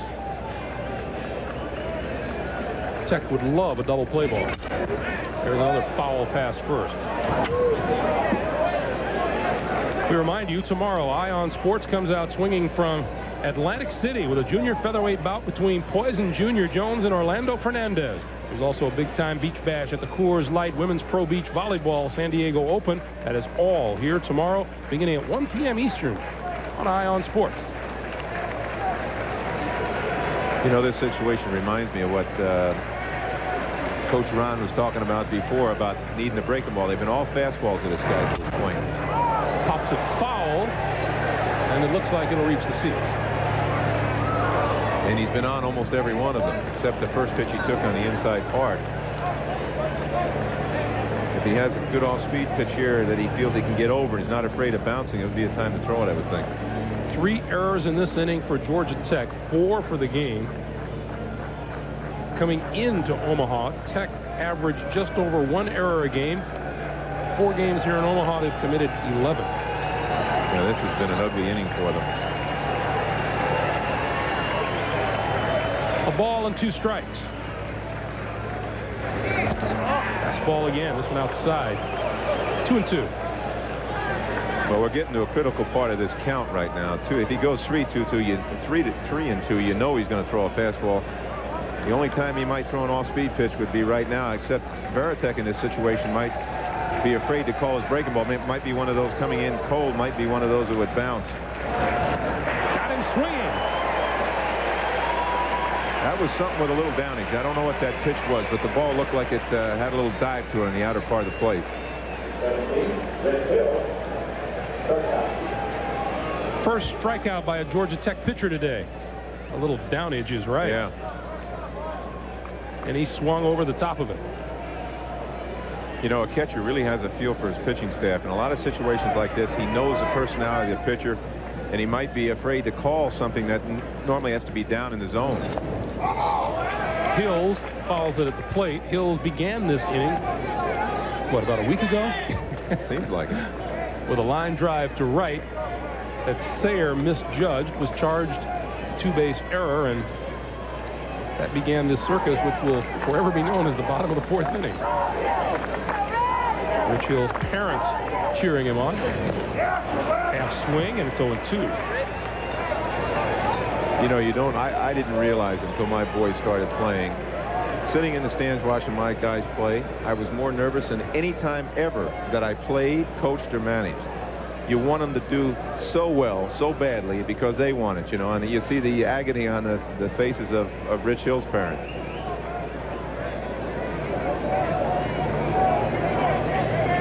No balls, 2 strikes. Good stop by Varitek.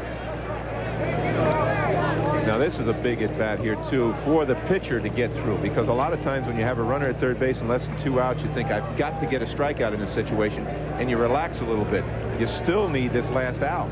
Need it badly, so he can't mess around here. He's got to make his pitch. Georgia Tech defense has been on the field a long time, and that one hit him on the wrist, and that brings another run home. You remember the press conference yesterday, and afterwards we were interviewing some of the players. That's what worries a manager or a coach. When you do a lot of pitching inside, you're very concerned that something like this can happen. There's the ball in, and it hits him in the arm. Right off the left forearm. And the thing you worry about when you teach your pitchers to pitch inside, you say normally you pitch in. If you're going to miss, you miss farther in. And that's what happened right there. 7-2 Sooners. Here's Chip Glass. A base hit earlier in this inning. Ball 1.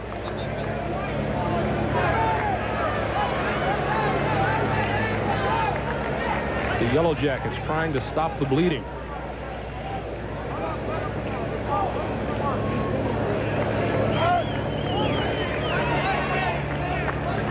There's a long way to go here, but boy, that Tech dugout is hoping to get out of this right now without giving up any more.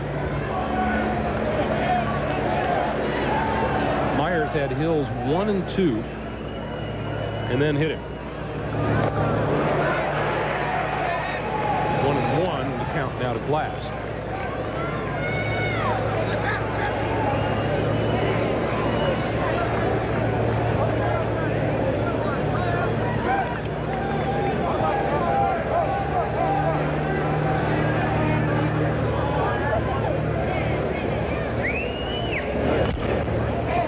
Plate 1 and 2. Meanwhile, do you wonder about the effect on Oklahoma pitcher Tim Walton, who went down during this inning and threw a couple of pitches in the bullpen, although he's back in the dugout now. Yeah, that's always a concern when you bring a guy in, you have a big inning, and he had just gone down to warm up and then came in and had a quick inning, and now he sits down, he has a real long inning sitting down. 1-2 pitch hit sharply. But at second base, the play is made for the force. McIntyre to Garcia-Parra. Georgia Tech finally out of the inning. But Oklahoma puts 5 on the board and leads it 7-2 after 4.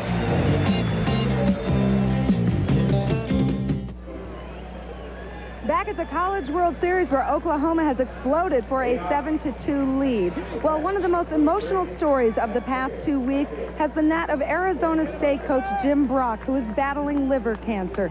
He left the College World Series last Tuesday and has been hospitalized in Arizona ever since. Everyone here wants Coach Brock to know that our thoughts and prayers are with him and that he has given college baseball a season of courage we won't soon forget. Greg? Indeed he has, Leslie. Thank you very much, and we send our best along to Coach Brock as well. Brought another fine team to Omaha here. You had a relationship with Coach Brock, and sent one of his coaches, one of his guys to you, didn't he? He sure did. He was a coach that I had met many years ago when Bobby Winkles first left Arizona State to come to the Angels as a coach first and then the manager. We played some exhibition games against Arizona State in the spring, and I met Coach Brock for a while and then followed the successes of their teams, but boy, have they had some great teams over the years. 2 balls and a strike to Matt Sayer. Ball 3. Now here we are back again, Greg, to the key here. They've got a 5-run lead, and you cannot mess around. You have to throw strikes here. You can't walk anybody. You know, I say it many times, but they put the inscription on the manager's tombstone that the walks killed him, and you can't defend the walk. Full count pitch. Hit sharply. Right at Hills and short. 1 out.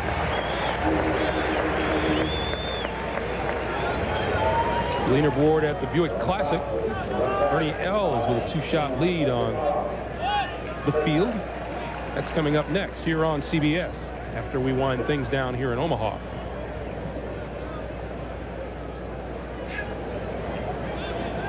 The 5 runs scored by Oklahoma in the 4th inning, only 1 was earned. Oklahoma has scored 7 times here today. Coming into the action today, Georgia Tech had allowed just a total of 6 runs. Look at that. There's a little toe action from Nomar Garciaparra. Off the fist, out towards second. Gutierrez makes the play. Well, let's talk about that hole in that shoe. Baseball players are the most superstitious people in the world, and I am right at the top of the class with that. Either he had a blister there and he cut it open, but I think that's an old shoe that he has dragged when he's thrown the ball or when he's gone up to the plate. He just likes it. And he's been so successful, he's not messing around with it. I remember years ago I was in college, I was leading the East in hitting, and I changed my shoelace and went about 2 for 28. It'll never happen again. But guys who played with me after that said, you must have had shoe problems all your career. The Georgia Tech crew is a superstitious bunch. Are they really the whole team, huh? And you know what? It's getting about that time where they better call on all of their little tricks of the trade. 1-2 now the count. That's right. I remember reading something about the star made with the bats and the rally hats and the rally hair and all that stuff. Tell you, when you're in that dugout, boy, you'll try anything to get some runs. McIntyre fouls it back. He stands in 0 for 2 today with flyouts to center and then to left. Greg, years ago, I guess it was 1989, we had a real bad team with the White Sox when I was managing, but we came out of the All-Star break and won 8 straight, lost to Roger Clemens, won 3 more. And I wore a rubber jacket. I wore a rubber jacket the first day after the All-Star break because it was cold in Chicago. And we continued to win. We ended up in Boston. I had a rubber jacket under my uniform. I had a radiator overheat. Boy, I'll tell you, my eyeglasses were full of water, and I was over by the water fountain, but we were winning. I couldn't change. 1-2 pitch. Got him swinging. The play at first will make it 7 straight Yellow Jackets that have been retired. We're halfway through. Oklahoma leads at 7-2, and we'll return to Rosenblatt Stadium after this message and a word from your local station.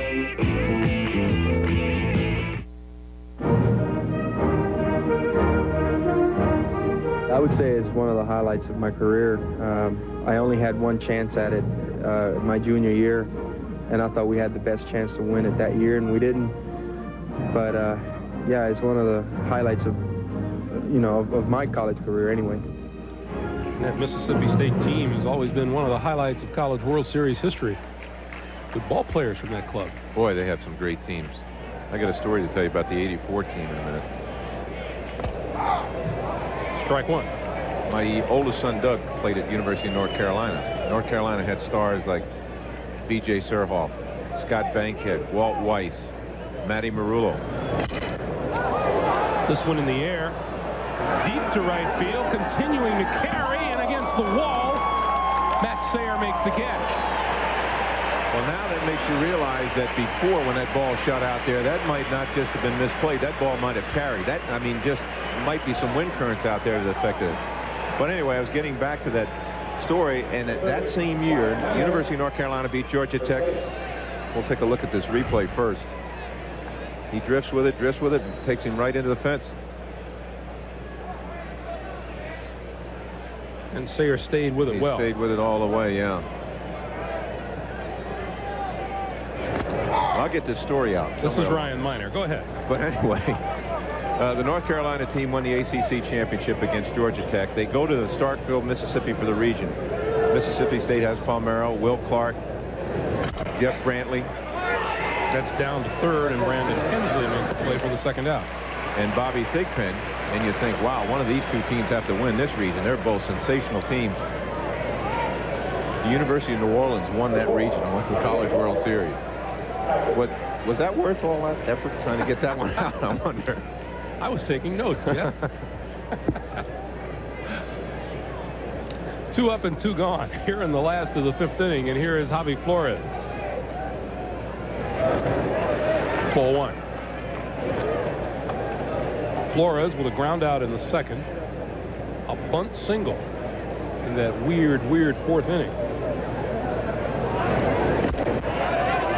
2-0.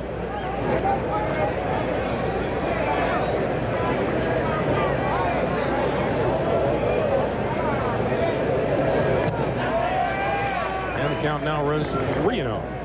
You know, we were talking earlier about how a ball club that's got good hitting, and normally it's in the middle of your order at the front end. If the bottom end of your order, 7, 8, 9 guys can make some things happen, it really helps a ball club. And of course, in that inning, that's the bottom of the order did the damage. M.J. Mariani did a super job. This kid got a base hit. You know, at the bottom of the order really can hurt you. Nub down to first. Byers takes it unassisted.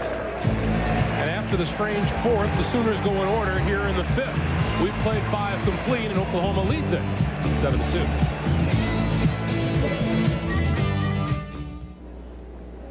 Greg, as you know, no trip to the College World Series is complete without a visit to Zesto's, famous for their milkshakes. In fact, our own producer, Bob Dekas, declared Zesto's the greatest ice cream parlor in the world, and since this article came out, they said sales have skyrocketed. And Greg, since I know this might be your last visit to Zesto's for a while, I'm going to bring you and Jeff an extra large. Leslie, thank you. We have received our extra large Zesto's, and of course, if our producer Bob Dekas says that it's the best place in the world, well then, you know, there are no arguments. How do you like it? Well, it's great. I just hope my doctor at home who says my cholesterol's a little high isn't watching. Cholesterol, what is that? Welcome back to Omaha as we go to the 6th inning. The thunderstorms, which rolled us out of bed earlier this morning, have cleared away, and there is nothing but blue sky and warm temperatures as we move to the top of the 6th. Scott McIntyre making the last out of the previous inning, and it's Jay Payton, Jason Varitek, and Brandon Hensley to face Tim Walton. Ball 1.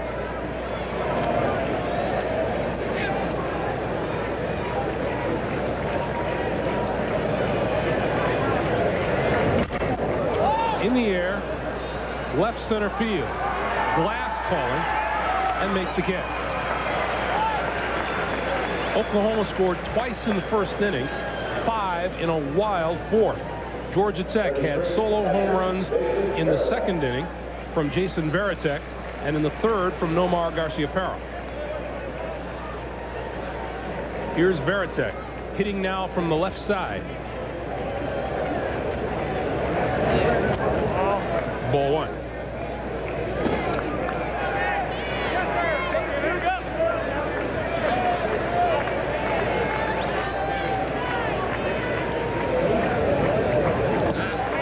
He skips that one in. It's 2-0. Varitek hitting from the right side back in the 2nd inning, hit a long home run and was walked intentionally in the 3rd. Doesn't look like they want to get much to hit here either. That's inside, 3-0. He's got a little different stance from the left side. He's open a little and he's spread out a little bit more, as you can see in this picture here. But Oklahoma's not going to put anything right down the middle of the plate, I don't think. And Varitek is on with a base on balls. His 2nd of the game. This one unintentional. And Brandon Hensley, the number 5 hitter, 5 through 9, the Yellow Jackets are hitless in the lineup. Garciaparra has 2 hits, Payton has 1, Varitek has 1, and that's been it for Tech.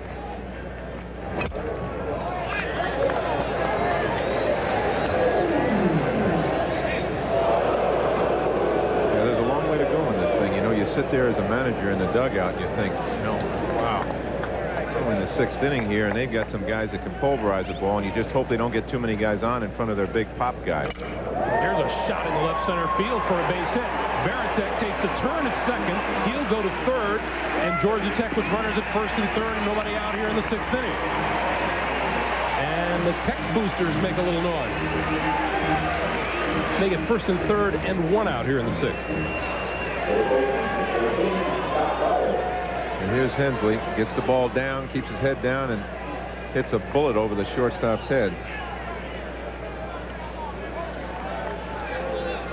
Georgia Tech has been a little bit dead in the last couple innings. I mean, it takes your heart out of you just a little bit. But now all of a sudden something like this with one out, they get the walk and the base hit. Now all of a sudden the juices are flowing again.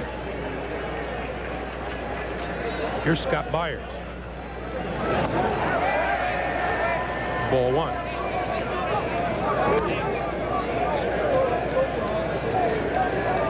We said before the key for Oklahoma, and Larry Koshel was talking about it, was their middle relief. If they could get their middle relief to be effective enough to get to Buckles. And now Bucky Buckles is throwing in the Sooner bullpen. He's getting himself right now. Walton is being a little too picky right here. He's trying to be too fine. This is outside again, and it's now 3-0 to Byers. The designated hitter, Michael Sorrow, is on deck. That's Jason Varitek at third, and Brandon Hensley over at first. 3-0 pitch. Bases are loaded.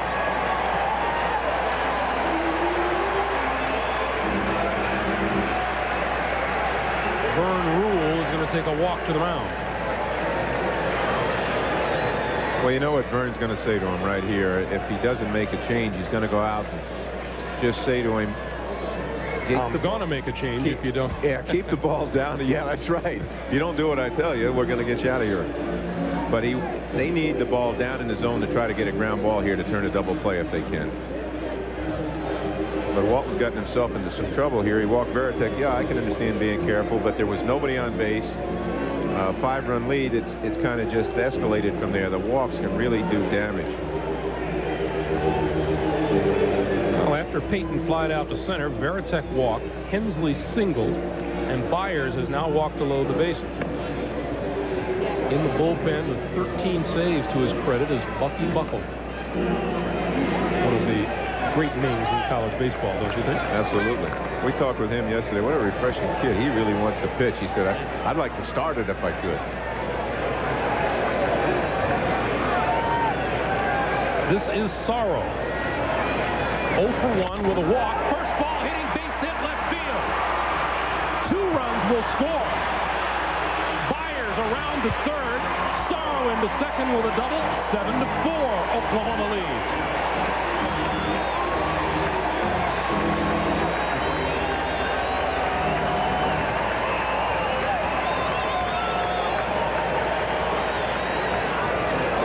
Sorrow in the Georgia Tech dugout after this one.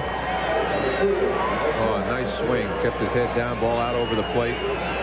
They were trying to get the ball down. They got it reasonably down, but that was a good piece of hitting. And here comes Georgia Tech. That's what you worry about. This. You can't take it. What did Yogi say? It ain't over till it's over.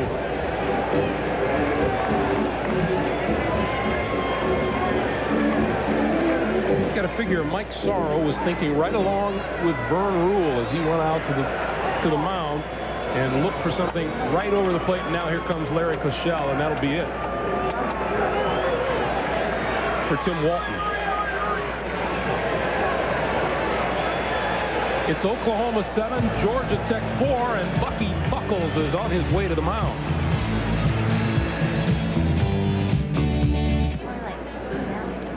The Wall of Fame here at Rosenblatt Stadium in Omaha, and gracing the wall, one of the legends of the College World Series, former Miami coach Ron Frazier. Let's check out Bucky Buckles with the coach now. Coach?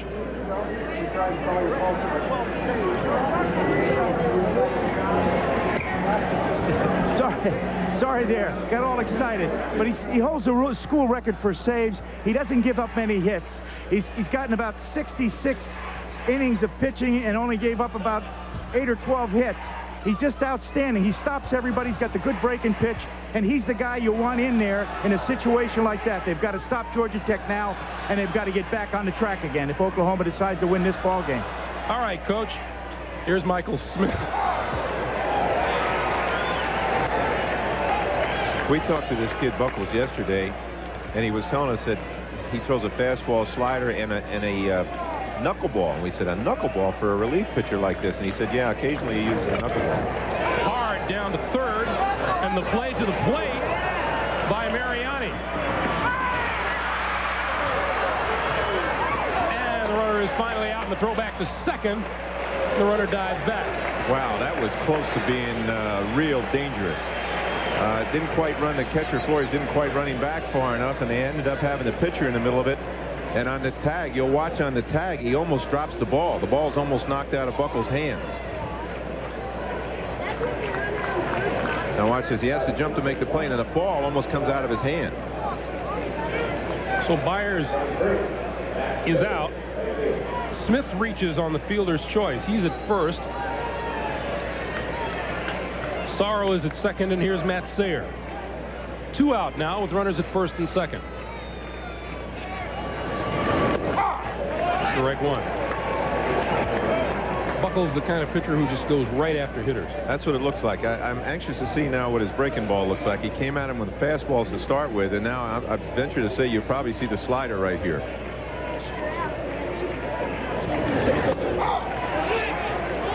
Well, if it was a slider, it was a little one, but he painted the outside corner. That was a heck of a pitch.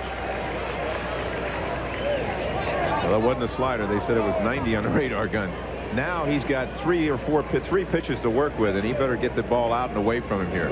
There it is. Swinging. There it is. Quick breaking ball. Flores makes the throw down to first. Buckles comes in and gets the job done. With Georgia Tech puts 2 more on the board. We'll go to the last of the 6th. Sooners 7. Yellow Jackets 4. Welcome back to Rosenblatt Stadium. You want something to go along with that Zestos shake? Ooh, they look good, don't they? Good stuff here at Rosenblatt Stadium. We go to the last of the 6th inning, and there's a different look to this ball game than it did maybe half an hour ago. Oklahoma with a 3-run lead, and both teams with their closers in the lineup now. Well, that's amazing this early in the ball game, but the coaches said that's what they were going to do. I'll tell you, Buckles just did a great job. There were runners at second and third. A base hit there could have had him within a run. Great job of getting out of it. Top of the Oklahoma batting order. Eric Thomas, Darvin Traylor, Rick Gutierrez to face Chris Myers.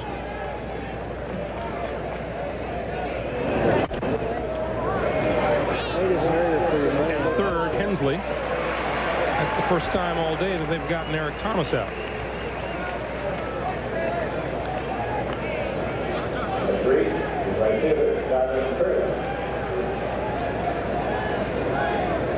Myers came on in the 4th inning. And has pitched well.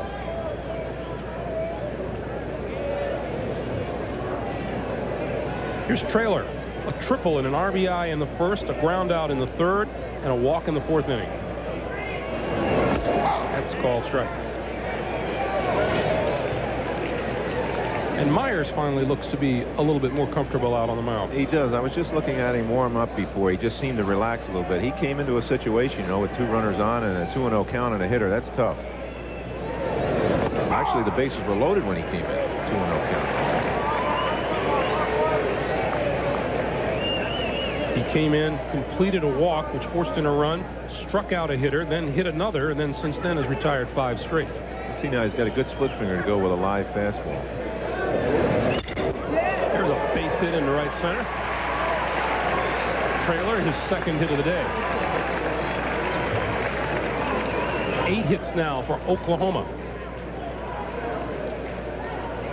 Coach Koshel was telling me yesterday that Traylor can really hit. And he's one of those guys who was drafted last week in the Major League Draft. He's got a nice looking stroke. It's the problem once you get to Omaha, everybody's got a nice looking stroke. You're right, or they wouldn't be here. You're right. To the right side, base hit. Gutierrez hitting behind the runner. Traylor will go from 1st to 3rd. And the Sooners threaten again with runners at 1st and 3rd and 1 out here in the 6th. Greg, that was another nice piece of hitting. I don't know if that was intentional or not, or if that's the way he hits the ball. I haven't seen him play enough, but that was a nice piece of hitting right there. Dropped the right foot back. It looks like it was I'll tell you what, he was trying to do that. You're right.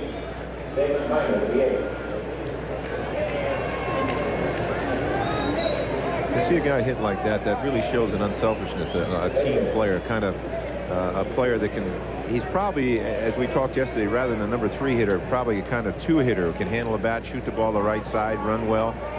That was nice hitting. Gutierrez runs well at first. Let's see if he tests Varitek. There he goes. This one hit deep to right field. And way out of here.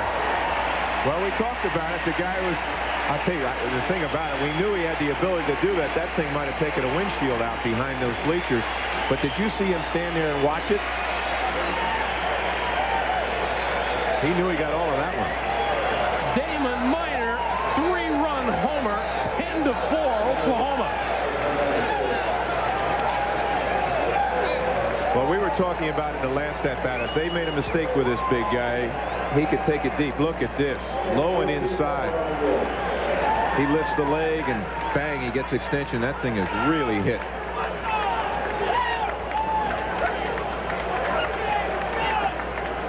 All these replays show the same happening. Boy, he got the head of the bat out on that one.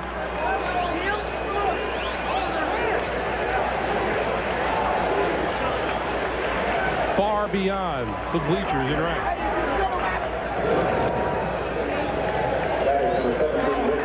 He and his brother are from a small town in Oklahoma, and their father is the high school coach of all the sports. That's great to see.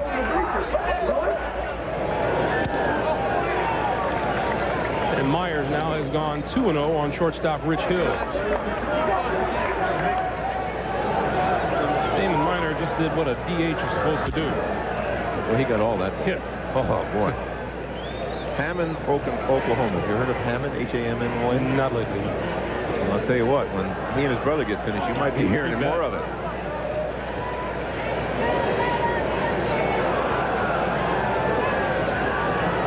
Two-one pitch. Fouled at the plate. Count is even at 2 balls and 2 strikes.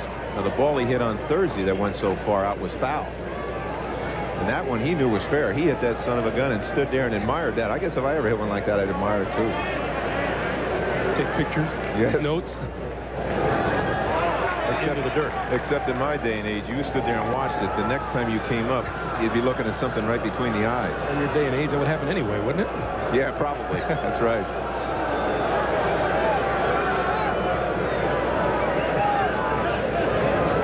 Got him swinging. So Hills is down on strikes, and that's the first time he's been retired today. 2 out, nobody on base, and here's Chip Glass.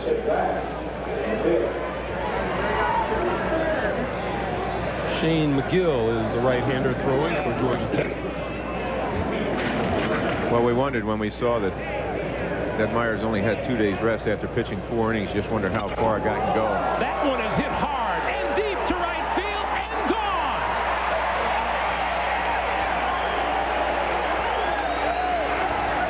Wow, Georgia Tech's supposed to be the powerhouse here with a home run ability.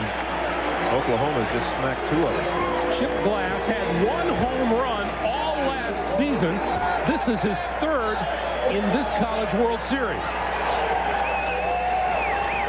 His 6th of this season.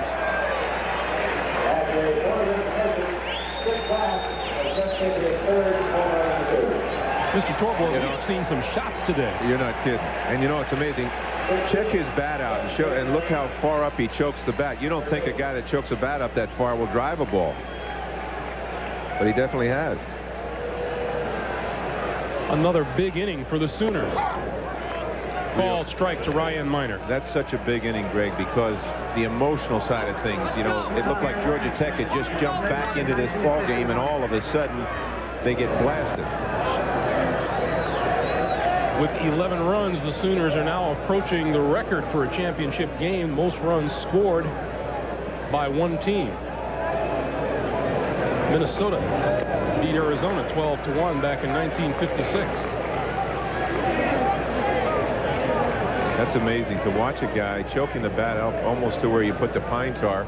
He's got 3 of their 5 home runs in the College World Series. One was inside to Parker, though. 2-2 now.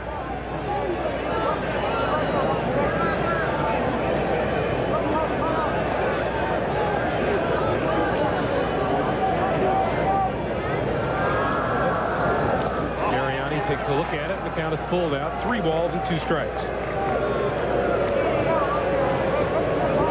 a nice side story in this thing, too, of being sick. I'm sure the kid worried all night. Am I going to be able to play? And in between the time he was feeling terrible, he's got a base hit, a walk. On the count to 3-2 here, he's really contributed. Fouls at the plate. Big base hit, 2 RBI base hit. That was a base hit that had that controversial call on the plate, with Glass scoring.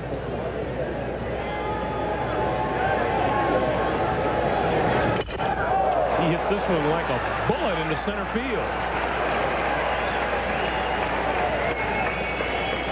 You know, he might be changing his diet from now on.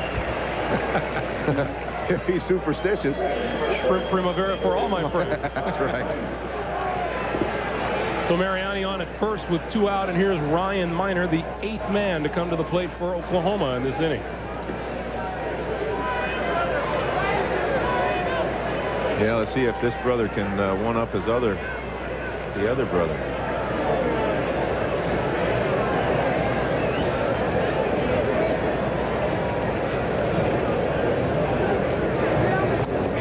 We played that in our house. Did you? You break a dish, I break a dish. Oh my! Tell you, if that happened in our house, and I was one-upping the 3 brothers that were there. Oklahoma 11, Georgia Tech 4. Foul ball. Count is now 0-2. This brother Ryan Miner is also one of their pitchers. Larry Cochell yesterday was saying that he's a 90-plus thrower. And of course, you mentioned earlier in the game that he has come out of basketball and has joined them late. And of course, it's the latter part of the season that he's been playing first base for him. He's so good defensively. He got him swinging, but 2 home runs here in the inning, including 1 by Chip Glass. And at the end of 6, Oklahoma leads it by 7.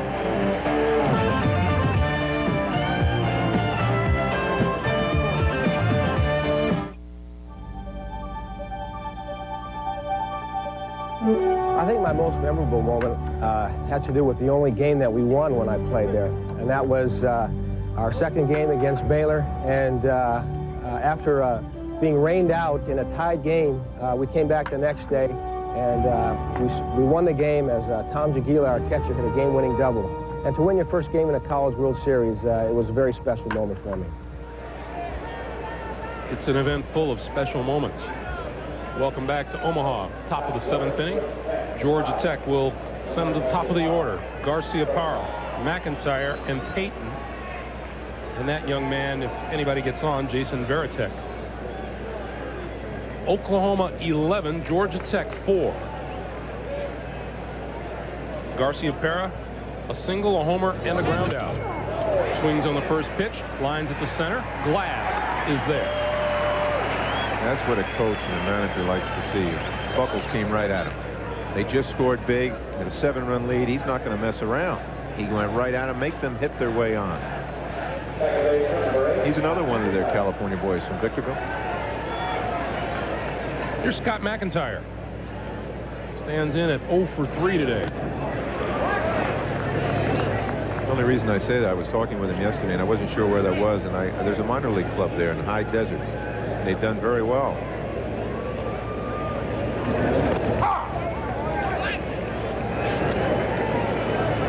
Word comes up from downstairs that Bucky is averaging right around 90 on the radar gun. Well, you ought to watch the way the catcher throws the ball back to him about 92. That's interesting to watch.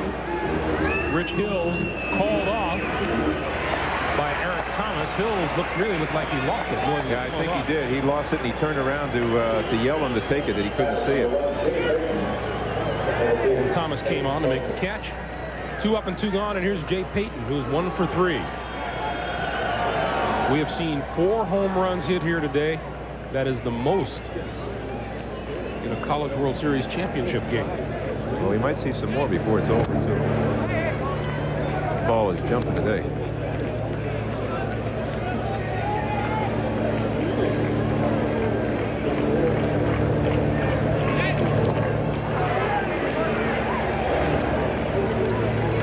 Yeah, when you think about this young guy with 20 home runs, 120 some hits, and over 100 RBIs, that's awesome.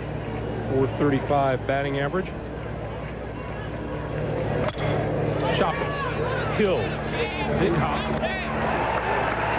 Second time today he's used that wrong foot throw to first, and they go in order here in the top of the 7th. We'll return to Omaha after this message from your local station.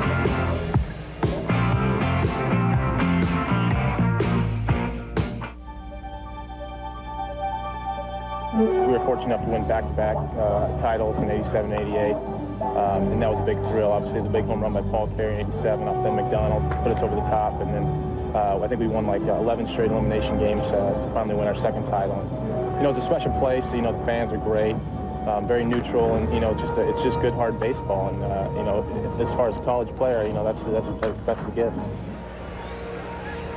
Welcome back to Omaha. Oklahoma 11, Georgia Tech 4. We go to the bottom of the 7th inning, and a new pitcher on for Georgia Tech, freshman right-hander Shane McGill. You know, I was looking at his numbers, Greg. He's 9 wins, 9-4 this year. He's second in all-time wins for a freshman pitcher at Georgia Tech. That'll be a big thrill for a freshman coming out here. Javi Flores leads it off. He'll be followed by Eric Thomas and Darvin Traylor. Oklahoma with big innings in the 4th and the 6th.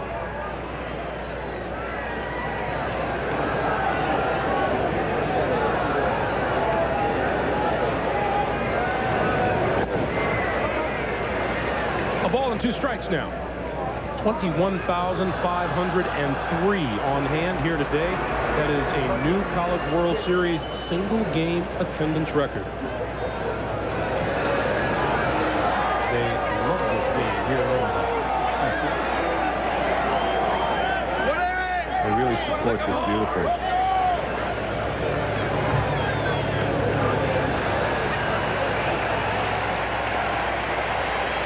We're having a beach ball removed from the outfield.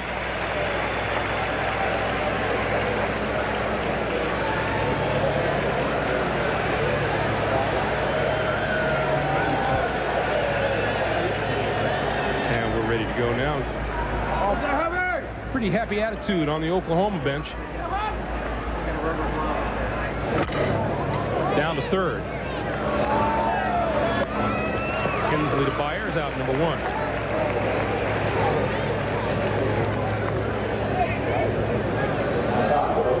And to the top of the order, and Eric Thomas now.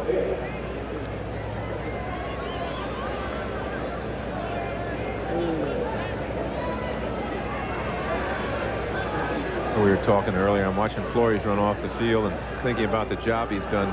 Larry Koshel was saying that earlier in the year Oklahoma State had stolen an unbelievable number of bases against his ball club, and they put the young kid in behind the plate. He stabilized the team, and he's made a big impact here today. We talked about Bucky Buckles and his knuckleball, and remember I asked, is it a big-time knuckler? And he said, yeah. So why doesn't he throw it more often? As well, because Javi Flores is just a freshman and he's playing out of position. He may not be able to handle it. Yeah, that knuckleball is tough, and of course you're talking about a reliever who very often is in very tight situations. That poor young catcher is just learning the position, is now starting to see a knuckleball. If I were the catcher, I'd be calling fastballs and sliders myself. There's a shot in the left center field. Eric Thomas' 3rd hit today.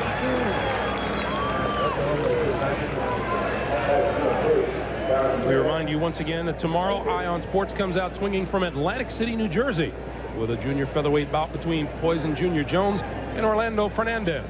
There's also a big-time beach bash at the Coors Light Women's Pro Beach Volleyball San Diego Open. That is all tomorrow, 1 p.m. Eastern Time, right here on CBS Sports. Here's Darvin Traylor.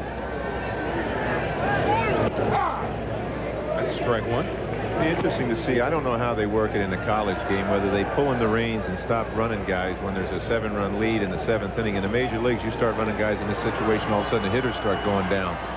But I don't know. You know, the philosophy of, do we have enough runs, especially with aluminum bat situation, whether they would continue to run. He hasn't made any effort at this point, but it's interesting to see. Ball on a strike. There he goes. Lined into left center, base hit. Thomas around on his way to third. Runners at first and third. And one out. And Oklahoma isn't done yet. Let's check in with Leslie Visser. Leslie. Greg, the major leagues have had to wait for Rick Gutierrez. He was drafted last year by Milwaukee, but he came back to Oklahoma to get his degree. He grew up in a barrio in Los Angeles, was in a gang until he was 14 years old. He said baseball turned him around. Here he is. He's going to graduate. Greg. Nice trade, Rick. You know, kid, how about the teacher that put him in the baseball class? We saw something in the paper about that. That was great.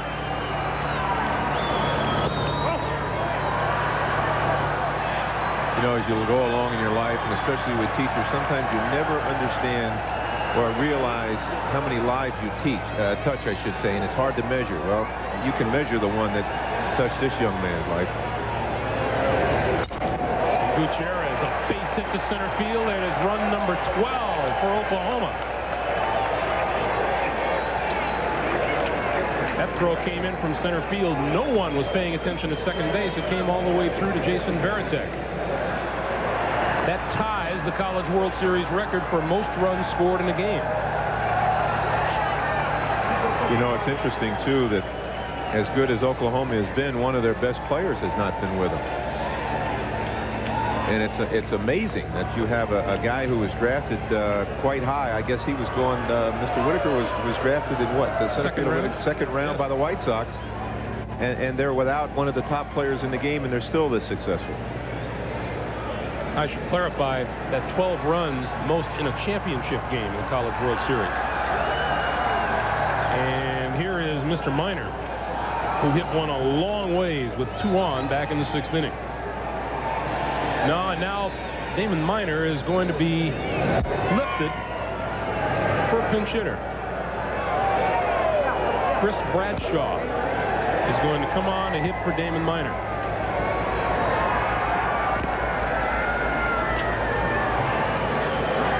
Damon Minor. Job well done by that young man. Well, I guess. I enjoyed watching him take batting practice. That's fun to watch a ball jump off a kid's bat like that. You know, I think Larry Koshel is doing what good coaches always try to do, get all the kids they can into this game. Of course, I get so nervous I wouldn't do it till there were 2 outs of the ninth, but I can see what he's doing, and I'll tell you who appreciates, not just the players, but the parents of those kids, too. Chris Bradshaw is a senior. He's hitting .206 with a home run and 8 runs batted in. That one goes all the way back to the backstop, and the runners will move up. And that'll go as a wild pitch.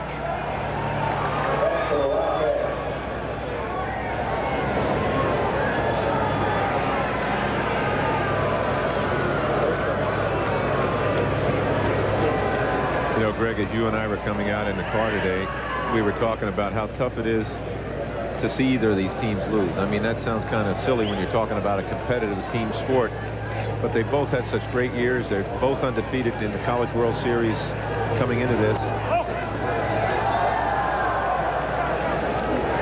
For Georgia Tech, it has been particularly frustrating over the years. They have been one of the fine college baseball programs in the country, and yet something always happened to them in the regional. This is their first trip to Omaha. Yeah, it can be tough. You know what else is sad, too, on a day like this? You got a lot of guys who are playing the last game they'll ever play. And we were talking yesterday, boys, for an example, and I'm sure girls, too, but boys think so much about it. They want to first be a cowboy and then a fireman and then a Major League Baseball player. And they play all through all the leagues and spend all this time, and then they come to the end of the road. Not every one of these guys is going out to play professional baseball. And it can be a sad moment that it's the last chance that they'll really be in this type of competition.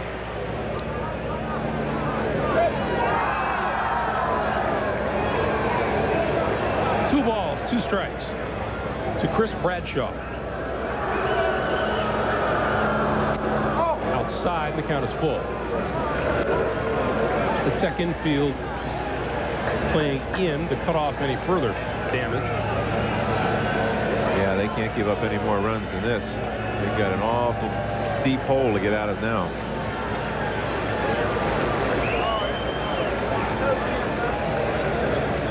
You know, you talk about coaches and managers giving players a chance. I remember Walter Alston didn't have to, but he put me in New York City in front of my mother and dad and my wife, who was expecting our first child, on our first anniversary, and I got my first major league hit. And Walter did it on purpose to allow me to play in front of my parents. And I tried to do that as a manager later on, bring players in and give them shots to play. And a lot of people don't realize you're doing that. That's ball 4 on the bases are loaded. Incidentally, the 16-run score here today also ties a College World Series championship game record for most runs in a game by 2 teams.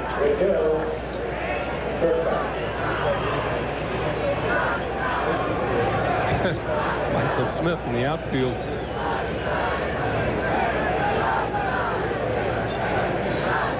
I'll tell you what. Retrieving bunches of stuff. Now, wait a minute. There have been a lot of errors in the game, but I've never seen a vendor drop his stuff over the fence. Here's Rich Hill with the bases loaded.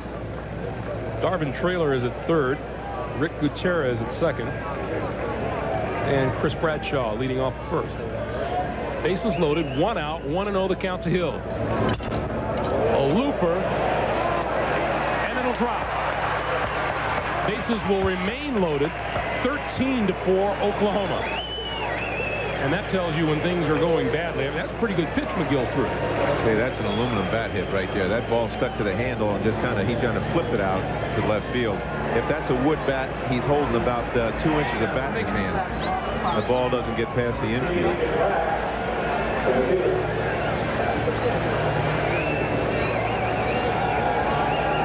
And Varitek goes to the mound now.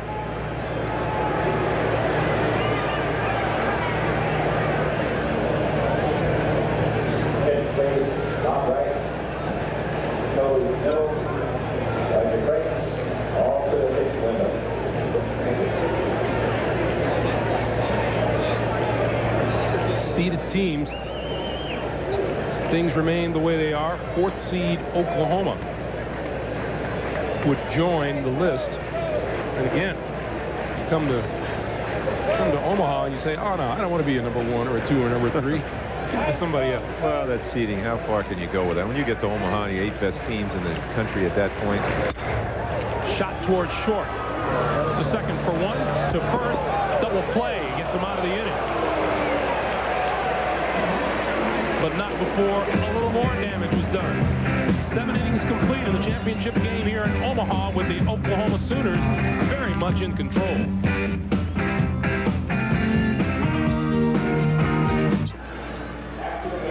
Jason Varitek will lead off for Georgia Tech here in the 8th inning. We asked the All-American catcher how he got around to becoming a switch hitter.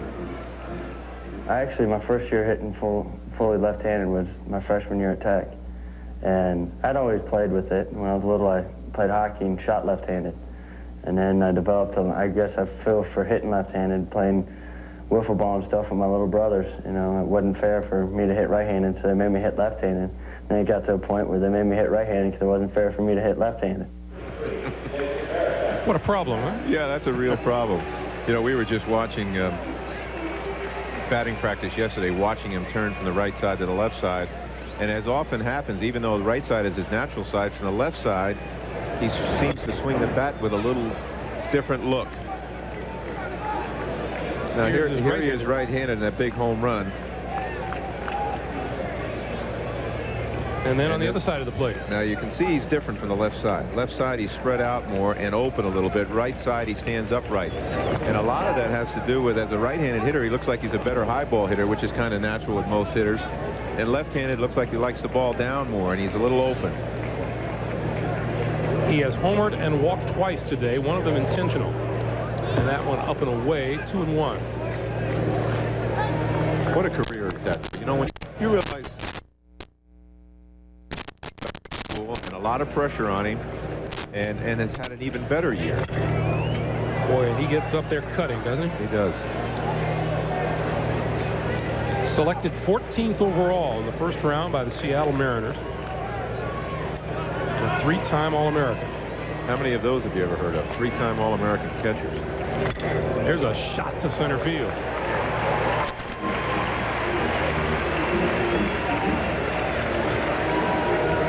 So Varitek is on. This year's All-American team has Jason Varitek behind the plate. Paul Wilson, the #1 pick overall by the New York Mets out of Florida State, made the trip here. Jose Cruz Jr. That's Jose Cruz, the left-handed hitter, the great major leaguer. That's his son. Had a great year. There's a chopper toward Hill. To second for one. To first, double play. It has been a record-setting year for double plays for the Oklahoma Sooners. That is a record 80th in this, their 67th game. The old team record back in 1976, they turned 65 in 81 games.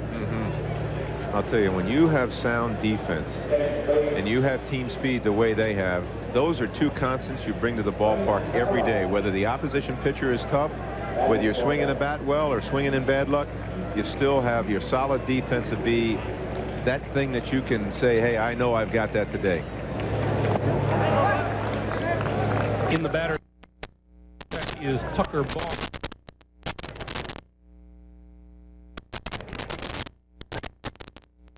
Catcher, pitcher.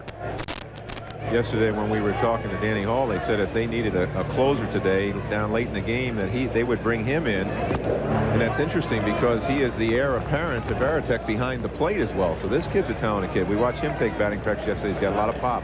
He's a .275 hitter with no home runs this year, 16 runs batted in.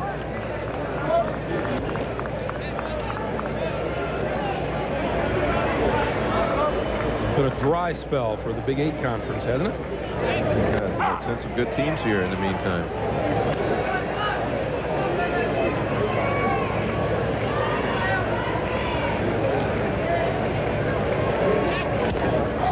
One fouled. And it's full count at 3-2.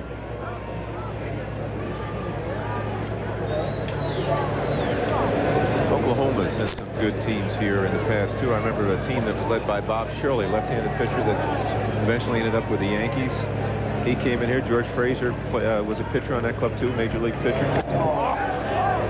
Ball 4 and Barr's on. They had a club that I saw play against the University of Arizona one time. The first team I've ever seen, they were all left-handed hitters. The whole team was left-handed.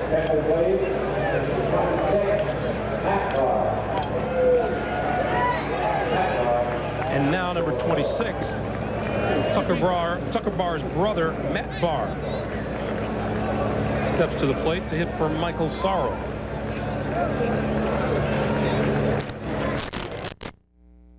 Same thing. Of course, we talked earlier. Leslie did it. I think he put law school.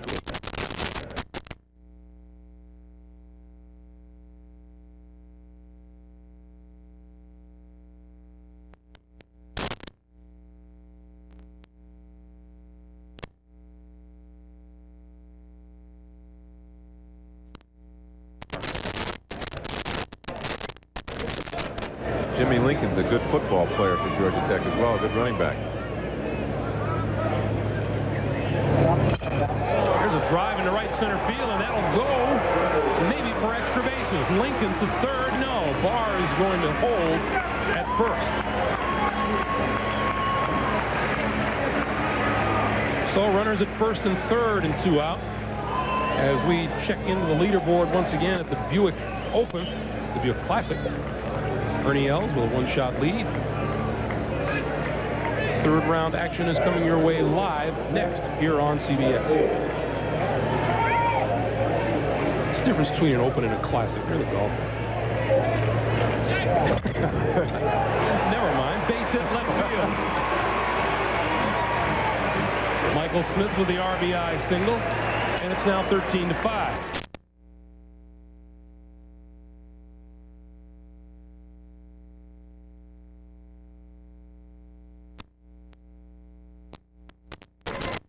Times have you played the game?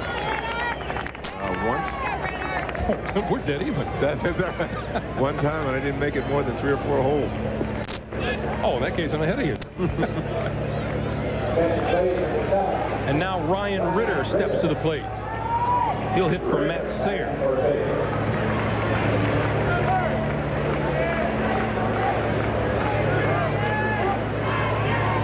So Ryan Ritter at the plate, 2 on and 2 out. And that's foul back. Ritter hitting .299 with 8 home runs and 32 runs batted in. And Oklahoma kind of being thankful for that double play ball earlier in this inning. Sure are. Pitchers are always happy when that happens behind them. I think it's their best friend, probably.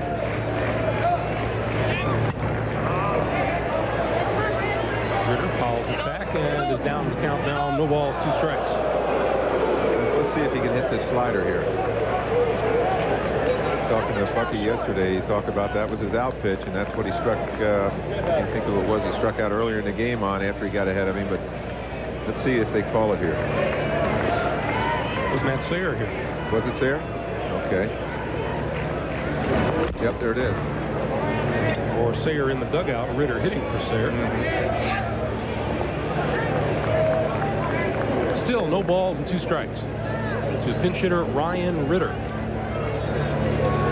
Oklahoma 13, Georgia Tech 5. The Sooners 13 runs, 16 hits and no errors. Tech 5 runs, 9 hits, 4 costly errors.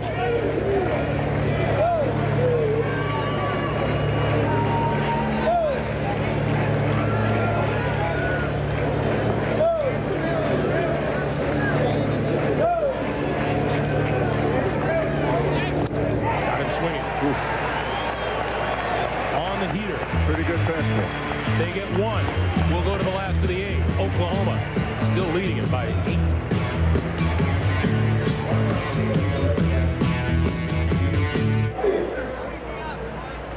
Back in Omaha, numerous changes now on defense for Georgia Tech.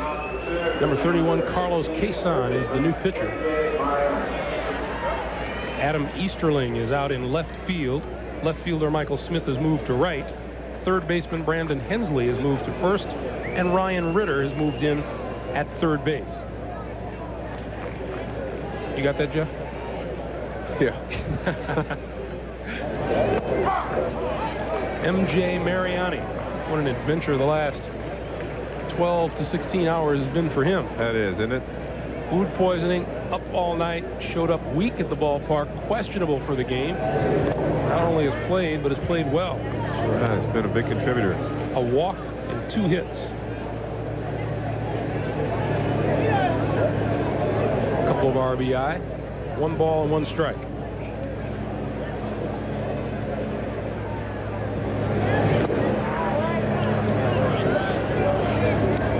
Carlos Quezon goes 2-1. You know, Greg, sitting here and watching Varitek catch, it makes me think about guys staying in school and going to college rather than signing. And you talk about Matt Barr, for an example, graduating, wasn't even in his graduation, but here he is going to law school from here. You can see, it looked like he broke his hands on that one. But it makes you think about the kid who is not a real early round draft choice by the big leagues, and it maybe even those guys, to go to school and have that degree to fall back on is so important. I bet it is, and I'll bet the guys who have gone on and done that would echo that 1,000 times. Mark Soto, number 22, now steps in to hit for Ryan Miner.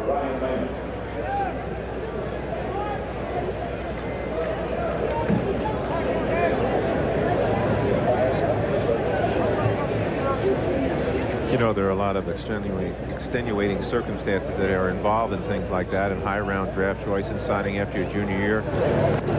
But my 3 boys, 2 of them were drafted out of high school, and they went on to college, one to North Carolina, one to Duke and Columbia, and then the one who will graduate next week from Northwestern. I am so glad that they went to college. I just think it's great. My oldest boy pitched for 4 years in the minor leagues and hurt his elbow. If he hadn't had his degree, what was he going to do? And I think that's when you look out here, you just think this is you know, the end of the line for a lot of guys, but the college college baseball is just great. Fastball is up high. A ball and 2 strikes now to Soto. We are in the bottom of the 8th inning. Oklahoma jumped out to a 2-0 lead in the first inning. Georgia Tech tied it on solo home runs in the second and the third, but then 5 runs in the bottom of the fourth sent Oklahoma on their way, and their strike 3 call on Soto.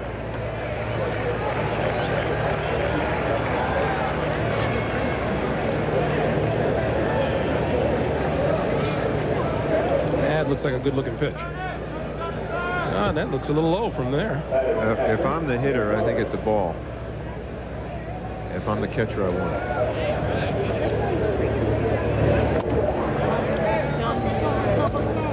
Javier Flores on 1 for 4 afternoon. And Kaysen misses that 2-0. You know, it'll be interesting to see where Larry Koshel plays Javi next year, because he's losing Hills, going to sign, and wonder if he'll be back in the infield. That's a strike. Well, it'll be a time to determine if Javi Flores really wants to be a catcher. Yes.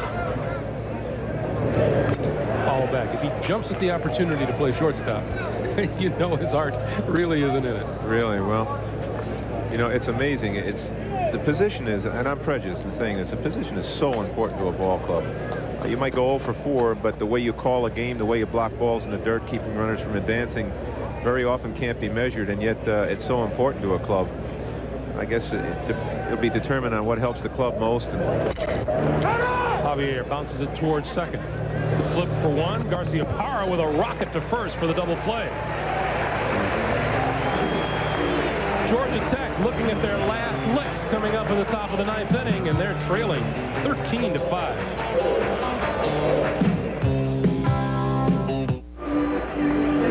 As we welcome you back to Omaha for the start of the 9th inning, Greg Gumbel along with Jeff Torborg and Leslie Visser and Ron Fraser. And it's a good time to ask you about your impressions now that as we've just about come to the end of this College World Series championship game.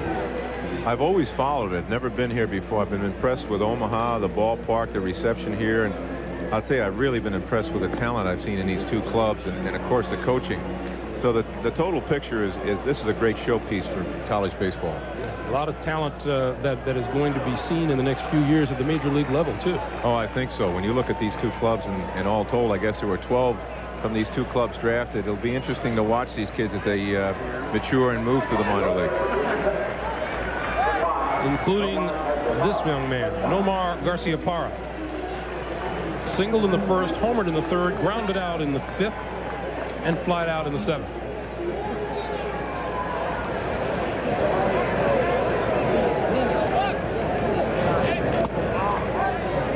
Ball 1. You know, we heard Danny Hall talking about Garciaparra, I've had trouble saying that all day.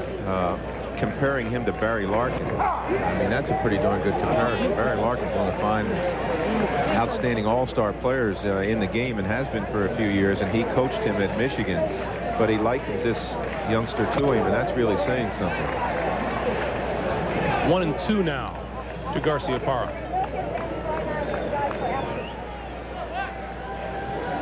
Yeah, that shot of the dugout there, you can see he's smiling, but it's hurting. They're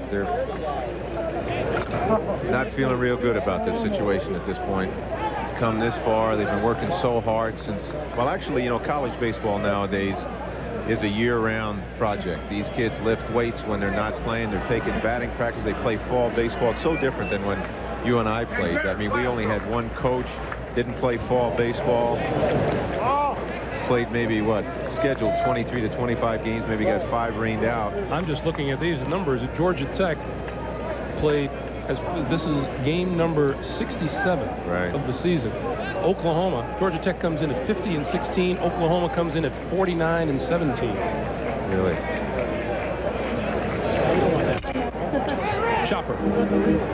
Gutierrez. Good arm. Greg, I played at Rutgers University, and I wouldn't trade it for anything. I had a great experience, had an outstanding coach. Matt Bolger's in the College Coaches Hall of Fame. You look back on those experiences, and these kids in those dugouts, even the Georgia Tech bunch that are really downtrodden over this whole thing, they'll be able to look back, and they'll never forget what went on. Getting here, the whole experience. Here's Scott McIntyre. 1 out in the 9th. 2 out in the ninth. Buckles on to Soto at first.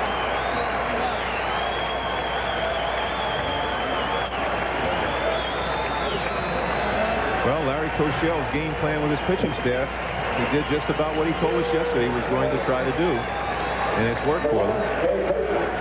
Of course, that ugly inning in the fourth just knocked the dickens out of Georgia Tech. I mentioned to Bucky yesterday, it sounds like Larry Cochel, you're his guy from the 6th inning on, whether you have it or not. Right. He said, hope so.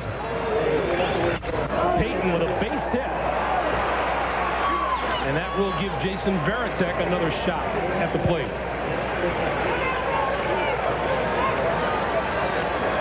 Well, might be probably be his last at bat in college after a magnificent career. It'll be interesting to see how he finishes it here. He homered in the 2nd, was walked intentionally in the 3rd, walked again in the 6th, and singled sharply to center field in the 8th inning. And he nubs it in front of the plate. Javi Flores throws it on, and Oklahoma's a champion.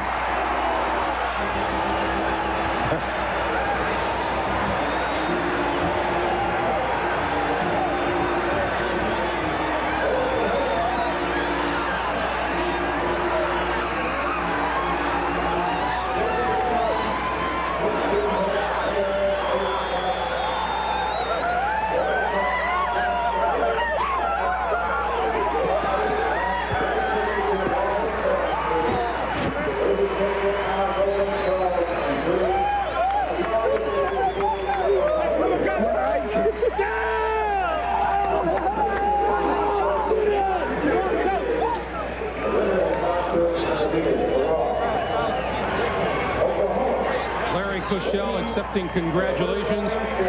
Reality sinks in for Georgia Tech. The Oklahoma Sooners have won their 2nd National Collegiate Baseball Championship. 13-5 is the final score. Off of a 16-hit barrage. We talked about how quick Javi Flores was. Yes. You know, as I look down there, I think about here is a team, Oklahoma, that was unranked in the preseason, and they beat the team that was ranked #1 preseason. Look at that dugout. Yep. It's just a matter of timing, and when you got to get this thing right, and now. little tripping on the way. That can be dangerous. About an ambulance ready after that celebration. Bucky Buckles gets the save. Oklahoma is a champion. 2 in the 1st, 5 in the 4th, 4 more in the 6th inning, 2 in the 7th. Georgia Tech just never recovered after pulling into a 2-2 tie. Congratulations to the Oklahoma Sooners, national champions. Welcome back to Johnny Rosenblatt Stadium. As we made note of earlier this afternoon, Oklahoma coach Larry Cochel, the only coach ever to bring 3 different schools to Omaha. This was his first chance to win it all, and he and his band of Sooners did just that, 13-5, defeating Georgia Tech. Leslie Visser is with the coach and that rowdy band of Sooners now. Leslie?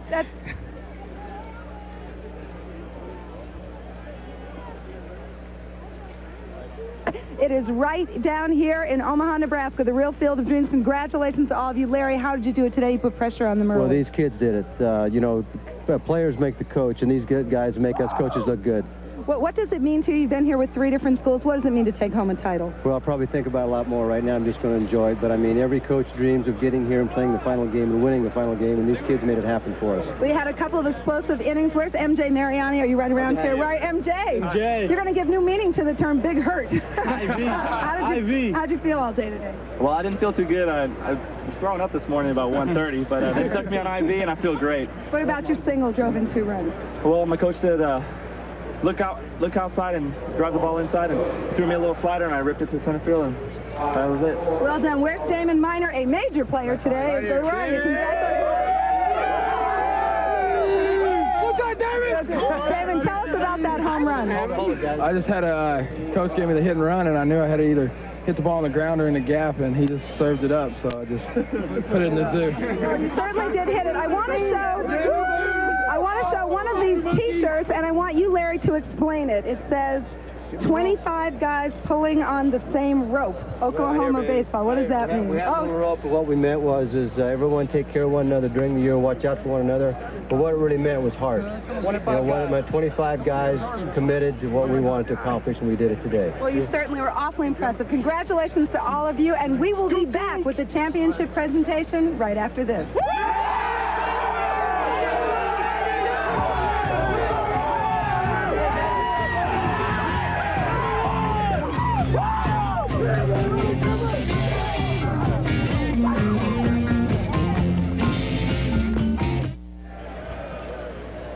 Welcome back to Omaha. Oklahoma 13, Georgia Tech 5 in the championship game. And one of the nice things about winning the title is you get the trophy. Let's go back down to Leslie Visser. Leslie? Greg, well, a couple of gentlemen are here to honor the hottest team in baseball, the executive director of the NCAA, Cedric Dempsey, and the chairman of the baseball committee, Ron Macy from the University of New Orleans. Ron, would you present the trophy? Larry, on behalf of the NCAA and the Men's Division I Baseball Committee, I proudly present you with this National Championship Trophy. Congratulations. On behalf of the players who made it happen, the administration who made the commitment so we could do this, and all the university people and all the fans of the Sooners and all the players who have played over the years, I accept this trophy. Certainly, we're pulling on the same rope today. Tell me, how were you able to do it? You put pressure on them early. What did you want to do today against Georgia Tech? Well, that's been our game plan. We're going to use our speed offensively, and we tried to hit and run it, but really put it on them, and it worked for us today. Georgia Tech has a very fine ball club, and we got up early, and I think that made the difference. Certainly did. Power, pitching, and speed. You have it. They'll be storming in Norman. Back to you, Greg. Once again, congratulations to Coach Larry Koshel and his very talented Oklahoma Sooners. 13-5. The Sooners are national champions. We're coming right back to Johnny Rosenblatt Stadium after this.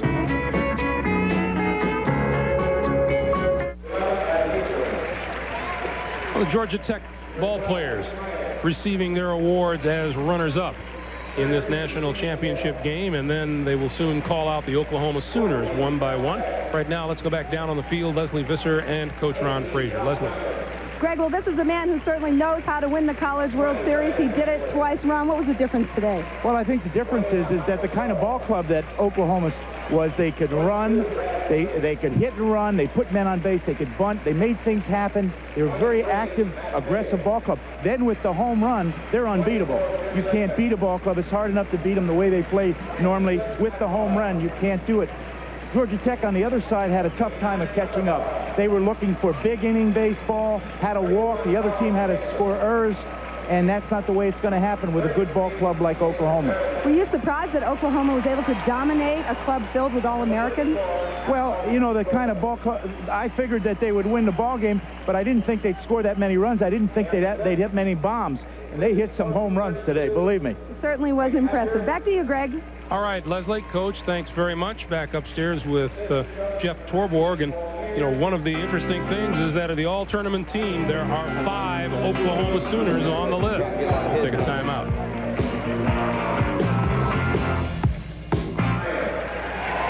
Well, in addition to having received the applause, they are now receiving their awards. The Oklahoma Sooners being called out one by one, victorious today over Georgia Tech in this College World Series championship game, 13-5. Greg Gumbel along with Jeff Torborg, and the most outstanding player in this College World Series tournament, Chip Glass, the center fielder for Oklahoma. Great numbers, Jeff. A .389 batting average here in Omaha, 7 out of 18, 3 homers, 4 runs batted in, 6 runs scored, 4 for 4 in stolen bases. I guess if you do that and you don't win it, something's wrong. Absolutely, but when you're talking about one guy being MVP, this Oklahoma team is really team. When you realize how they won that game today with the 2 big home runs and all the inside game they played, Mariani coming out sick, Buckles stopping them when they needed to. This was really a team effort. It's just that one guy stood out, and he looks like a little Dykstra to me, but he had a great series. Yeah, our congratulations again to Chip Glass, Larry Koshel, Oklahoma's Sooners. Bonus coverage of the Buick Classic coming right up. We'll be back a little later to say so long from Omaha, but stay tuned. Golf action coming your way next.